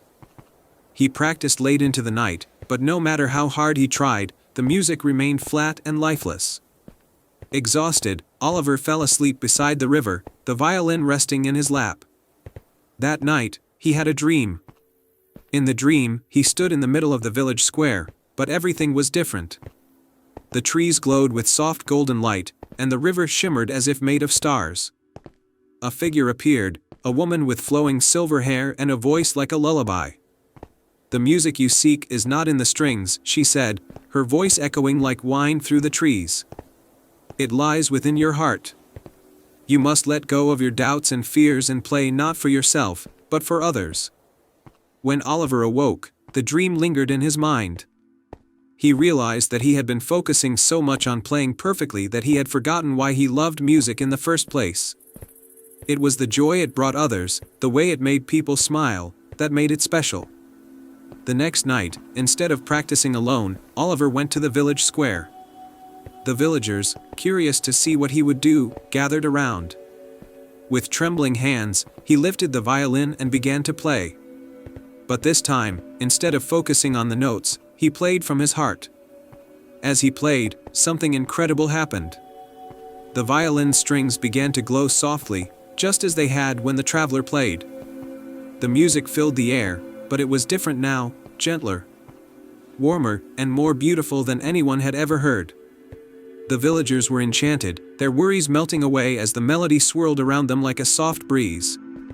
Oliver closed his eyes and let the music flow, and in that moment, he felt a connection not just to the violin, but to everything around him, the trees, the river, the sky, and most importantly, the people who were listening. When the final note echoed through the square, there was a deep silence, followed by the sound of joyful cheers and applause. For the next 2 nights, Oliver continued to play for the village, and with each performance, the magic of the violin grew stronger. The crops flourished, the river seemed to sparkle more brightly, and the village was filled with laughter and song. On the 3rd night, as the last note faded into the starry sky, the old traveler returned. "You have done well, young one," the traveler said, his eyes twinkling with pride. "You have unlocked the magic of the violin. It is yours now, for you have learned that true music comes not from the strings, but from the heart." Oliver bowed deeply, grateful for the gift. The traveler smiled, then disappeared into the night, leaving behind only the faint sound of music carried on the wind. From that day on, Oliver became known throughout the land as the boy with the enchanted violin. He traveled from village to village, bringing joy and light to all who heard his music. And though many tried to play the enchanted violin, only Oliver could unlock its magic, for he had learned the secret: music that touches the heart is the greatest magic of all.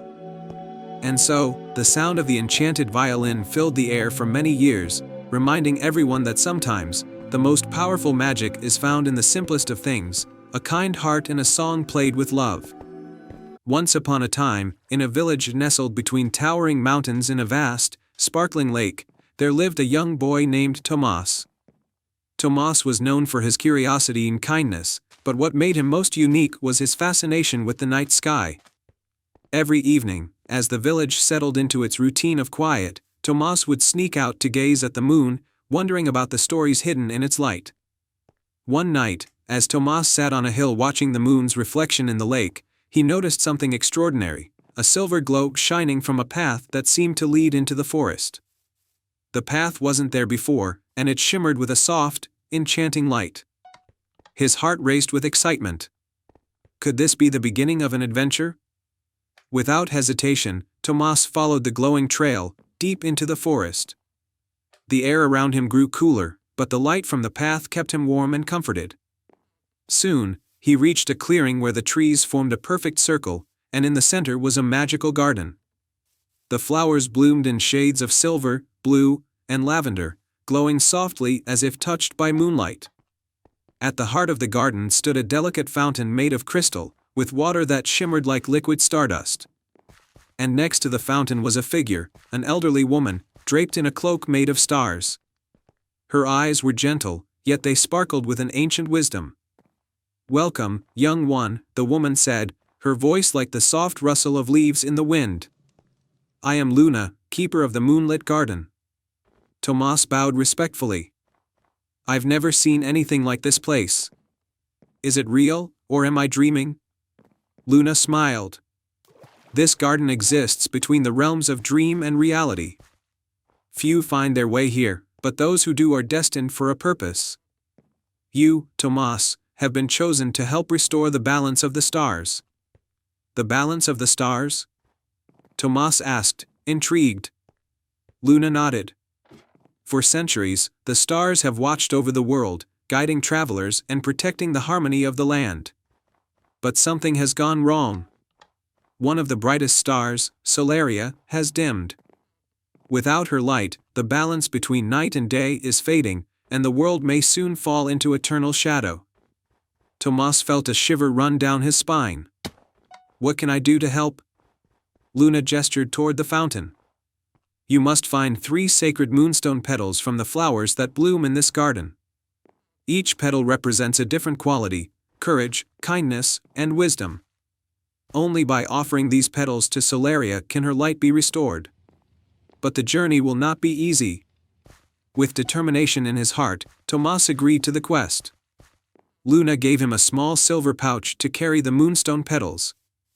"Follow your heart, Tomas, and remember, only those who believe in the power of light can complete this journey." Tomas thanked Luna and set off to gather the moonstone petals. The first petal, representing courage, was hidden in the cave of shadows, where the bravest had faltered. Tomas arrived at the cave, his heart pounding with fear. Inside, the darkness was thick and oppressive, and strange, eerie sounds echoed from deep within. But Tomas knew he couldn't give up. He took a deep breath, stepped into the cave, and felt his way through the darkness. With each step, his fear began to fade, replaced by the warmth of the silver path still glowing faintly beneath his feet. As he ventured deeper, he found the first moonstone petal lying on a glowing pedestal. He placed it in the silver pouch and felt a surge of courage wash over him. Next, Tomas journeyed to the enchanted river, where the second petal, representing kindness, awaited. When he arrived, he saw that the river had been blocked by a fallen tree, and the fish and creatures that lived in the water were struggling to survive. Tomas, seeing their distress, worked tirelessly to clear the river. He carefully moved the tree and watched as the water began to flow freely once more. Grateful for his kindness, the creatures of the river presented him with the second moonstone petal. The final petal, representing wisdom, was hidden in the starry maze, a labyrinth filled with twisting paths and illusions. Many had entered the maze, but few had ever found their way out. As Tomas stepped inside, he noticed that each turn seemed to lead him in circles. But he remembered Luna's advice: follow your heart. Instead of relying on his eyes, he trusted his instincts and let his heart guide him through the maze. After what felt like hours, Tomas reached the center, where the third moonstone petal rested beneath a silver tree. He added it to his pouch, feeling a deep sense of clarity and peace. With all 3 petals in hand, Tomas returned to the moonlit garden, where Luna awaited him by the fountain. The night sky above seemed darker than before, as if Solaria's light had nearly vanished. "You have done well, Tomas," Luna said, her eyes filled with pride. "Now, place the petals in the fountain, and Solaria's light will be restored." Tomas carefully placed the 3 glowing petals into the crystal fountain. As they touched the shimmering water, a brilliant light shot into the sky, weaving through the stars until it reached Solaria. The dim star flared back to life, shining brighter than ever before. The night sky sparkled with renewed energy, and the balance between light and darkness was restored. The garden bloomed in full splendor, and Luna's cloak shimmered with gratitude. "You have saved the world from eternal shadow, Tomas. The stars will forever remember your courage, kindness, and wisdom." Tomas smiled, feeling a deep sense of fulfillment. "Thank you, Luna. I only did what I believed was right." With the balance restored, Luna gifted Tomas a small silver pendant shaped like a star. "Wear this, and the light of the stars will always guide you." Tomas returned to his village, the pendant shining softly against his chest. He knew that while his adventure had ended, the stars would always watch over him, and the moonlit garden would forever remain a place of magic and wonder in his heart. And from that day forward, the villagers spoke of Tomas, the boy who restored the light of the stars and protected the world from the shadows. Once upon a time, in a small village nestled at the foot of a towering mountain range, there lived a courageous and curious young girl named Elara. Elara loved exploring the surrounding forests and hills, always dreaming of discovering something magical. One day, while wandering through a dense, ancient forest, Elara stumbled upon a hidden path she had never seen before. The path was lined with glowing blue flowers that seemed to light up as she walked. Intrigued, Elara followed the path until it led her to the entrance of a mysterious cavern. The cavern's entrance was adorned with sparkling crystals that reflected the sunlight in dazzling patterns. Elara hesitated for a moment, but then, driven by her sense of adventure, she stepped inside the cavern. The interior was even more magnificent than she had imagined. The walls were lined with luminous crystals of every color, casting a mesmerizing glow throughout the cavern. In the center of the cavern was a large, ancient pedestal with a golden key resting on top. As Elara approached the pedestal, a soft, ethereal voice echoed through the cavern. "Welcome, brave traveler. I am Zephyra, the spirit of the whispering wind. You have found the heart of the cavern, a magical key that can unlock the gateway to a hidden realm. But first, you must prove your worth by completing 3 trials." Elara felt a surge of excitement and curiosity. "What are the trials?" she asked. Zephyr's voice continued, "The first trial is the trial of wisdom. You must solve the riddle of the ancient guardian to obtain the crystal of clarity. The second trial is the trial of courage. You must face your fears in the shadow realm to retrieve the shimmering stone. The final trial is the trial of kindness. You must help the creatures of the enchanted forest to earn the heart of the forest. Only then will you be able to unlock the gateway to the hidden realm." With determination in her heart, Elara set off on her quest. The first trial took her to a serene glade where she encountered an ancient stone statue of a wise old sage. The statue spoke in a deep, rumbling voice, "To obtain the crystal of clarity, you must answer my riddle. I speak without a mouth and hear without ears. I have no body, but I come alive with the wind. What am I?" Elara thought carefully, recalling all the stories and puzzles she had heard. "The answer is an echo," she said confidently. The statue's eyes glowed with approval, and a hidden compartment in its base opened, revealing the crystal of clarity. Elara took the crystal and continued her journey, feeling a sense of accomplishment. The second trial led her to a dark, eerie cave known as the Shadow Realm. As she entered, the shadows seemed to come alive, swirling around her in eerie shapes. Elara's heart pounded, but she knew she had to face her fears. She took a deep breath and walked forward, guided by the light of the crystal of clarity. In the heart of the Shadow Realm, Elara found a shimmering stone surrounded by swirling darkness. She reached out to retrieve it, and as her fingers touched the stone, the shadows retreated, revealing the shimmering stone in all its glory. Elara took the stone and left the Shadow Realm, feeling braver than ever. The final trial brought Elara to the Enchanted Forest, a place filled with magical creatures and vibrant flora. She encountered a group of distressed forest animals who had lost their way. Elara used her kindness and resourcefulness to help them find their homes and restore harmony to the forest. As a token of their gratitude, the creatures presented Elara with the heart of the forest, a beautiful, glowing gem that pulsed with the rhythm of nature. With the 3 sacred items in hand, Elara returned to the Crystal Cavern. Zephyr's voice greeted her once more. You have completed the trials with wisdom, courage, and kindness. Place the Crystal of Clarity, the shimmering stone, and the heart of the forest on the pedestal to unlock the gateway to the hidden realm. Elara carefully placed the items on the pedestal. The cavern's walls began to shimmer and shift, and a hidden door revealed itself. As the door opened, Elara stepped into a breathtaking world of enchantment, a realm filled with floating islands, sparkling rivers, and magical creatures. In this hidden realm, Elara discovered a majestic palace made of crystal and gold. Inside the palace, she met the queen of the realm, a regal and kind-hearted figure who welcomed her with open arms.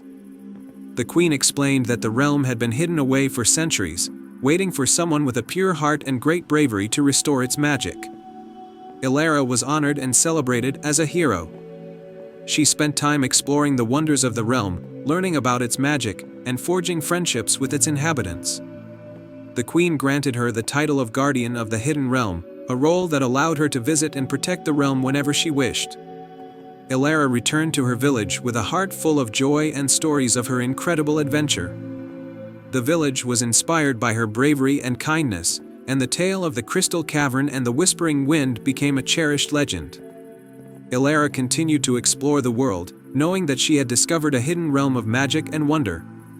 The heart of the cavern remained a symbol of her courage and the incredible journey she had undertaken. And so, Elara lived a life full of adventure and enchantment, always guided by the wisdom, courage, and kindness she had shown on her quest. The hidden realm thrived, forever connected to the heart of a true adventurer. And they all lived happily ever after. The end.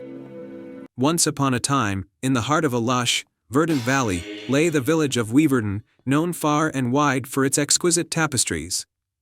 The village's fame came from an old legend about a magical loom that wove not just fabric, but dreams and destinies. The loom, known as the Enchanted Loom, was said to be hidden away in a secret chamber beneath the ancient weaver's tower, guarded by a benevolent spirit. In this village lived a young girl named Elara. Elara was kind-hearted and imaginative, with a talent for weaving that was admired by all. Her greatest dream was to create a tapestry that would bring joy and prosperity to her village, which had recently been struggling due to a series of poor harvests and a cold, harsh winter. One crisp morning, as Elara gazed out at the barren fields and snow-covered rooftops, she made a wish upon the first morning light. She wished to find the enchanted loom and use its magic to restore her village's fortunes. That very night, as the moon cast its silvery light over Weaverton, Elara decided to embark on a journey to discover the loom and fulfill her wish. Guided by an old map she had found in the village archives, Elara ventured towards the weaver's tower, which stood tall and silent at the edge of the village. The tower was an ancient structure, with ivy-covered walls and a weathered wooden door. As she approached, she felt a shiver of excitement and trepidation. Elara pushed open the heavy door and descended a spiral staircase that led to the tower's depths. The stairs creaked under her weight, and the air grew colder with each step. At the bottom of the staircase, she discovered a heavy iron door with intricate engravings of looms and threads. Taking a deep breath, Elara pushed the door open and stepped into a vast, dimly lit chamber. At the center of the room was the enchanted loom, a magnificent contraption adorned with glowing runes and shimmering threads. The loom seemed to hum with life, and the thread sparkled in the faint light. As Elara approached the loom, a gentle, ethereal voice filled the chamber. "Welcome, Seeker. I am Leora, the spirit guardian of the enchanted loom. To use the loom's magic, you must first prove your heart's true intention. Elara, though a bit startled, nodded with determination. I wish to create a tapestry that will bring joy and prosperity to my village. We have been suffering, and I want to help them. Leora's presence became visible, a graceful figure made of light and shadow. Your heart is pure, and your intentions are noble.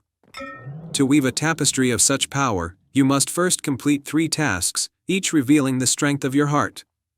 With that, Leora instructed Elara to embark on her first task, to gather the 3 threads of virtue, one of courage, one of compassion, and one of wisdom.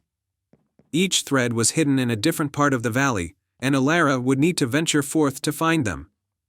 Her first journey led her to the Cavern of Courage, a dark, foreboding cave on the edge of the valley.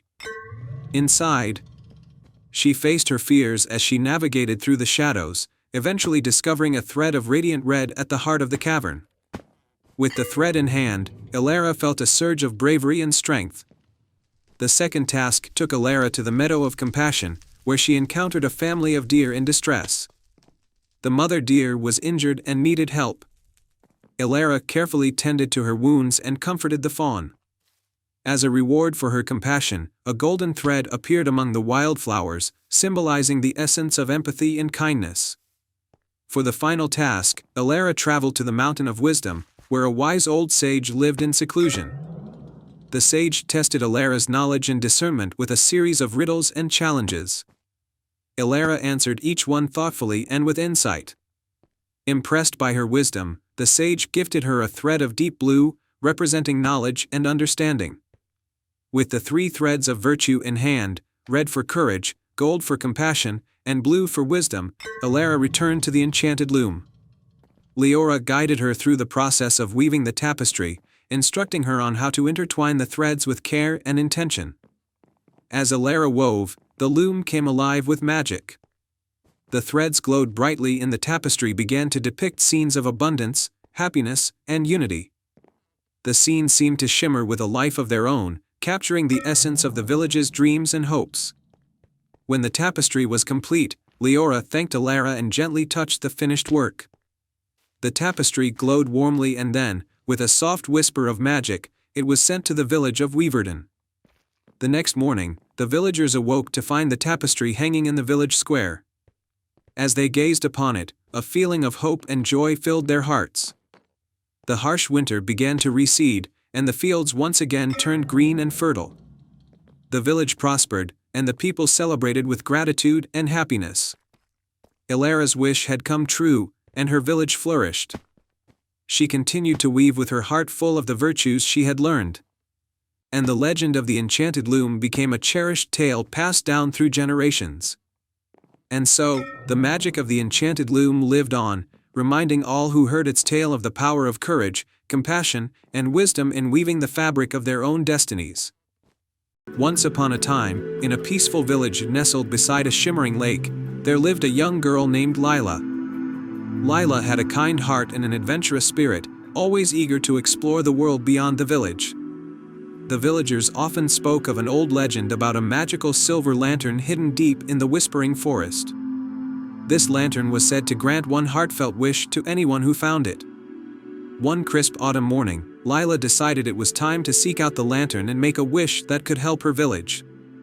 The villagers had been struggling with a harsh winter that had left them with very little food. Lila hoped that by finding the lantern, she could wish for an end to the harsh weather and bring prosperity to her home. She set off with a small satchel containing some food, a map she had drawn from old tales, and her faithful dog, Rusty. The whispering forest was known for its mysterious nature, with trees that seemed to whisper secrets and paths that changed as you walked them. As Lila ventured into the forest, she noticed the trees seemed to be watching her. Their leaves rustled softly, and their branches swayed as if guiding her way. Following her instincts and the gentle whispers of the trees, Lila navigated through the winding paths. After a while, she encountered a sparkling river that glowed with an ethereal light. The river was said to be enchanted, and crossing it was no easy feat. At the river's edge, Lila saw a rickety old bridge made of shimmering vines. It swayed precariously with each step. Rusty barked nervously, but Lila reassured him with a calm voice. She carefully crossed the bridge, one step at a time, focusing on her goal and using her balance and determination to keep steady. On the other side, Lila entered a meadow filled with glowing fireflies. The fireflies seemed to dance in patterns, creating a path of light that led her deeper into the forest. Lila followed the path, feeling a sense of excitement and hope. After a long journey, she arrived at a clearing where a large, ancient oak tree stood. Its trunk was gnarled and twisted, but at its base was a small, hidden door. Lila gently pushed the door open and found herself in a hidden grove bathed in moonlight. In the center of the grove stood the silver lantern, glowing with a soft, silver light. As she approached the lantern, Lila heard a gentle voice. "Welcome, brave traveler," it said. Lila turned to see a graceful, ethereal figure, an ancient guardian of the forest named Elowen. "I am Elowen, the guardian of the silver lantern. To earn its magic, you must complete 3 tasks that will test your heart." Lila nodded, her determination unwavering. "I am ready." Task 1, the Trial of Courage. The first task was to retrieve a golden feather from a high, enchanted tree guarded by a fierce but gentle phoenix. The phoenix was known for its fiery temper but was also a protector of the forest. Lila approached the tree with respect and courage. She spoke kindly to the phoenix, explaining her quest and her wish to help her village. Seeing her bravery and sincerity, the phoenix allowed her to take a feather from its plumage. Task 2, the Trial of Wisdom. The second task required Lila to solve a riddle posed by a wise old owl who lived in a hollowed-out tree. The riddle was intricate and required both cleverness and insight. Lila listened carefully to the owl's riddle and thought deeply about its meaning. After a moment, she answered correctly, impressing the owl with her wisdom. Task 3, the Trial of Kindness. The final task was to help a lost unicorn find its way back to its home. The unicorn had wandered away from its magical realm and was feeling frightened and alone. Lila comforted the unicorn with gentle words and guided it through the forest, using her kindness and compassion to reassure the unicorn. Together, they found the unicorn's home, a beautiful glade filled with sparkling light and magical flowers. Having completed all 3 tasks, Lila returned to the grove where Elowen awaited. Elowen smiled and handed Lila the silver lantern. "You have shown great courage, wisdom, and kindness. The lantern's magic is now yours." Lila took the lantern and made her way back to the village. As she approached, she saw that the harsh winter was taking its toll on the villagers. With a hopeful heart, Lila held up the silver lantern and made her wish. "I wish for an end to the harsh winter and for prosperity and happiness to return to my village." The lantern's light grew brighter, and a warm, golden glow spread over the village. The snow began to melt, the fields started to bloom, and the villagers were filled with renewed hope and joy. The village thrived once more, with plenty of food and warmth. Lila's adventure became a cherished story in the village, a tale of bravery, wisdom, and kindness that inspired everyone. She continued to explore and help others, always carrying the memory of the silver lantern and the lessons she had learned. And so, under the bright, warm skies and amidst the blooming fields, the village flourished, and Lila's legacy of hope and kindness lived on. The end. In the heart of a lush forest stood a towering oak tree known as the Whispering Tree. Legends spoke of its ancient magic and the secrets it held. Villagers from the nearby town of Greenhaven often told tales of the tree's ability to grant wishes, but only to those who were truly deserving. One bright spring morning, a young girl named Alara woke up to find her beloved pet rabbit, Clover, missing. Clover was not just a pet but her best friend, and Alara was devastated. She searched high and low around Greenhaven but found no sign of Clover. Remembering the stories of the Whispering Tree, she decided to seek its help. Alara packed a small bag with essentials, a sandwich, a bottle of water, and a cozy blanket. As she ventured into the forest, the birds chirped a cheerful melody, and the sunbeams filtered through the canopy, creating patterns on the forest floor.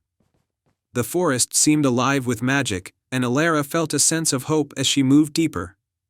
After a while, she reached the Whispering Tree. Its massive trunk was adorned with intricate carvings, and its branches seemed to sway rhythmically, even though there was no breeze. Elara approached the tree and placed her hand on its rough bark. "Whispering Tree," she said softly, "I am Elara from Greenhaven. My rabbit Clover is missing, and I need your help to find him." The tree responded with a gentle rustling of its leaves, and a soft, melodious voice emerged from within. "To find what you seek, you must complete 3 challenges. Only then will the path to your beloved Clover be revealed." Elara nodded, determined to face whatever trials lay ahead. The tree's voice continued, "The first challenge is the Trial of Echoes." Trial of Echoes. The whispering tree pointed with a branch towards a grove where echoes of every sound seemed to bounce around. Elara entered the grove, where the echoes created confusing paths and illusions. To pass this trial, she needed to find her way to the center of the grove where a silver bell hung from a branch. Elara closed her eyes and focused on the echoes. She listened to the rhythm of the sounds, which began to form a pattern. Following the pattern, she navigated through the grove and reached the bell. She rang it gently, and the echoes began to harmonize, guiding her back to the whispering tree. "Well done," the tree's voice said. "Now for the Trial of Shadows." Trial of Shadows. Elara was led to a dark cavern where shadows danced and shifted unpredictably. Inside, a large shadowy figure loomed, its form ever-changing. To succeed, she needed to find and light 3 enchanted lanterns hidden in the cavern. Elara noticed that the shadowy figure moved according to the shadows cast by the lanterns. By carefully following the movement of the shadows and lighting the lanterns in the correct order, she dispelled the darkness and revealed the path forward. The cavern brightened, and the shadowy figure disappeared. "You have shown great perseverance," the tree's voice said. "Now, the final trial, the Trial of Compassion." Trial of Compassion. The whispering tree led Elara to a meadow where a small, injured deer lay. The deer's leg was caught in a hunter's trap, and it looked up at Elara with sad eyes. To complete this trial, Elara had to free the deer and tend to its wounds. Elara approached the deer carefully, speaking softly to soothe it. With gentle hands, she opened the trap and freed the deer. Using her blanket and some herbs she had gathered along the way, she treated its wounds. The deer nuzzled her gratefully, and its eyes sparkled with appreciation. As the final trial was complete, the whispering tree's branches shook with joy, and the ground around Elara began to glow softly. A hidden path appeared, leading to a small clearing. In the center of the clearing was a cozy burrow, and there, nestled inside, was Clover. Elara rushed to Clover, hugging him tightly. The rabbit looked up at her with bright, happy eyes, as if to say, "Thank you for finding me." The whispering tree's voice once again filled the air. "You have proven yourself to be kind, brave, and wise. The magic of the whispering tree is now yours to carry. Remember, it is not just in grand deeds but in the small acts of kindness that true magic is found." Elara thanked the whispering tree and made her way back to Greenhaven with Clover. The villagers were amazed by her adventure and celebrated her return. The tale of Elara's journey and the trials of the whispering tree became a cherished story in the town, a reminder of the magic that dwells within acts of bravery, wisdom, and compassion. Elara continued to live her life in Greenhaven, always carrying the lessons she learned from the whispering tree. She never forgot the magical forest that had guided her and the whispers of the tree that had helped her find her dear Clover. And so, the whispering tree stood tall in the heart of the forest, waiting for the next worthy soul to seek its guidance and learn the true magic of kindness and courage. The end. Once upon a time, in a land far beyond the mountains, there was a village named Solstice. It was known for its stunning sunsets and the clear, shimmering lake at its heart. This lake, known as Crystal Lake, was not an ordinary body of water. Legends told that beneath its surface, deep in its crystalline depths, lived a powerful and kind-hearted guardian named Alicia. She was a spirit of the water, protector of the land, and bringer of peace to the people. The villagers of Solstice loved their lake. They believed that Alicia's magic kept their crops flourishing, their livestock healthy, and their village free from harm. In return, they would leave offerings of flowers and fruits by the water's edge, thanking the guardian for her protection. Among the villagers was a young boy named Leo. He was different from the other children, quiet and shy, always dreaming of adventure but never daring to leave the safety of the village. He had grown up hearing stories about the Crystal Lake and its guardian but had never seen her. The thought of meeting Alicia filled him with a mixture of excitement and fear. One year, after an unusually long and harsh winter, the village began to suffer. The crops failed, the animals grew weak, and strange, stormy clouds began to gather over the lake. The villagers, once so full of joy, now lived in fear that the guardian had abandoned them. One evening, Leo overheard the village elders talking. They whispered of an ancient tale, a story that had been passed down for generations but was rarely spoken of anymore. The tale said that every 100 years, Alicia would retreat deep into the lake to renew her powers, and during this time, the balance between nature and the village would weaken. Only someone brave enough to venture into the lake's depths and offer a token of pure love and kindness could restore the balance and awaken the guardian. Leo's heart raced as he listened. He wanted to help his village, but how could someone as ordinary as him achieve such a feat? He was no warrior, no great hero. But the thought of doing nothing, of watching his home fall to ruin, was too much to bear. That night, Leo made a decision. He would go to the lake and try to find the guardian. He didn't have much to offer, but he had a small, handmade pendant his mother had given him before she passed away. It was simple, carved from wood, but it had been made with love, and Leo believed it would be enough. At dawn, Leo set out for the lake. The sky was heavy with dark clouds, and the once clear water looked murky and forbidding. Still, Leo took a deep breath and stepped into the water. It was cold, colder than anything he had ever felt, but he kept going, wading deeper until the water reached his chest. Suddenly, a strong current pulled at him, dragging him under. Panic gripped Leo as he struggled, but then, as quickly as it had started, the current eased, and he found himself floating in a strange, peaceful light. He was no longer in the murky lake but in a vast, underwater cavern, its walls shimmering with crystals that glowed in every color imaginable. And there, in the center of the cavern, was Alicia. She was more beautiful than any of the stories had described, with long flowing hair that seemed to be made of water itself, and eyes that shone like the brightest stars. She was resting on a bed of soft, glowing moss, her face calm but her energy weak. Leo approached slowly, his heart pounding in his chest.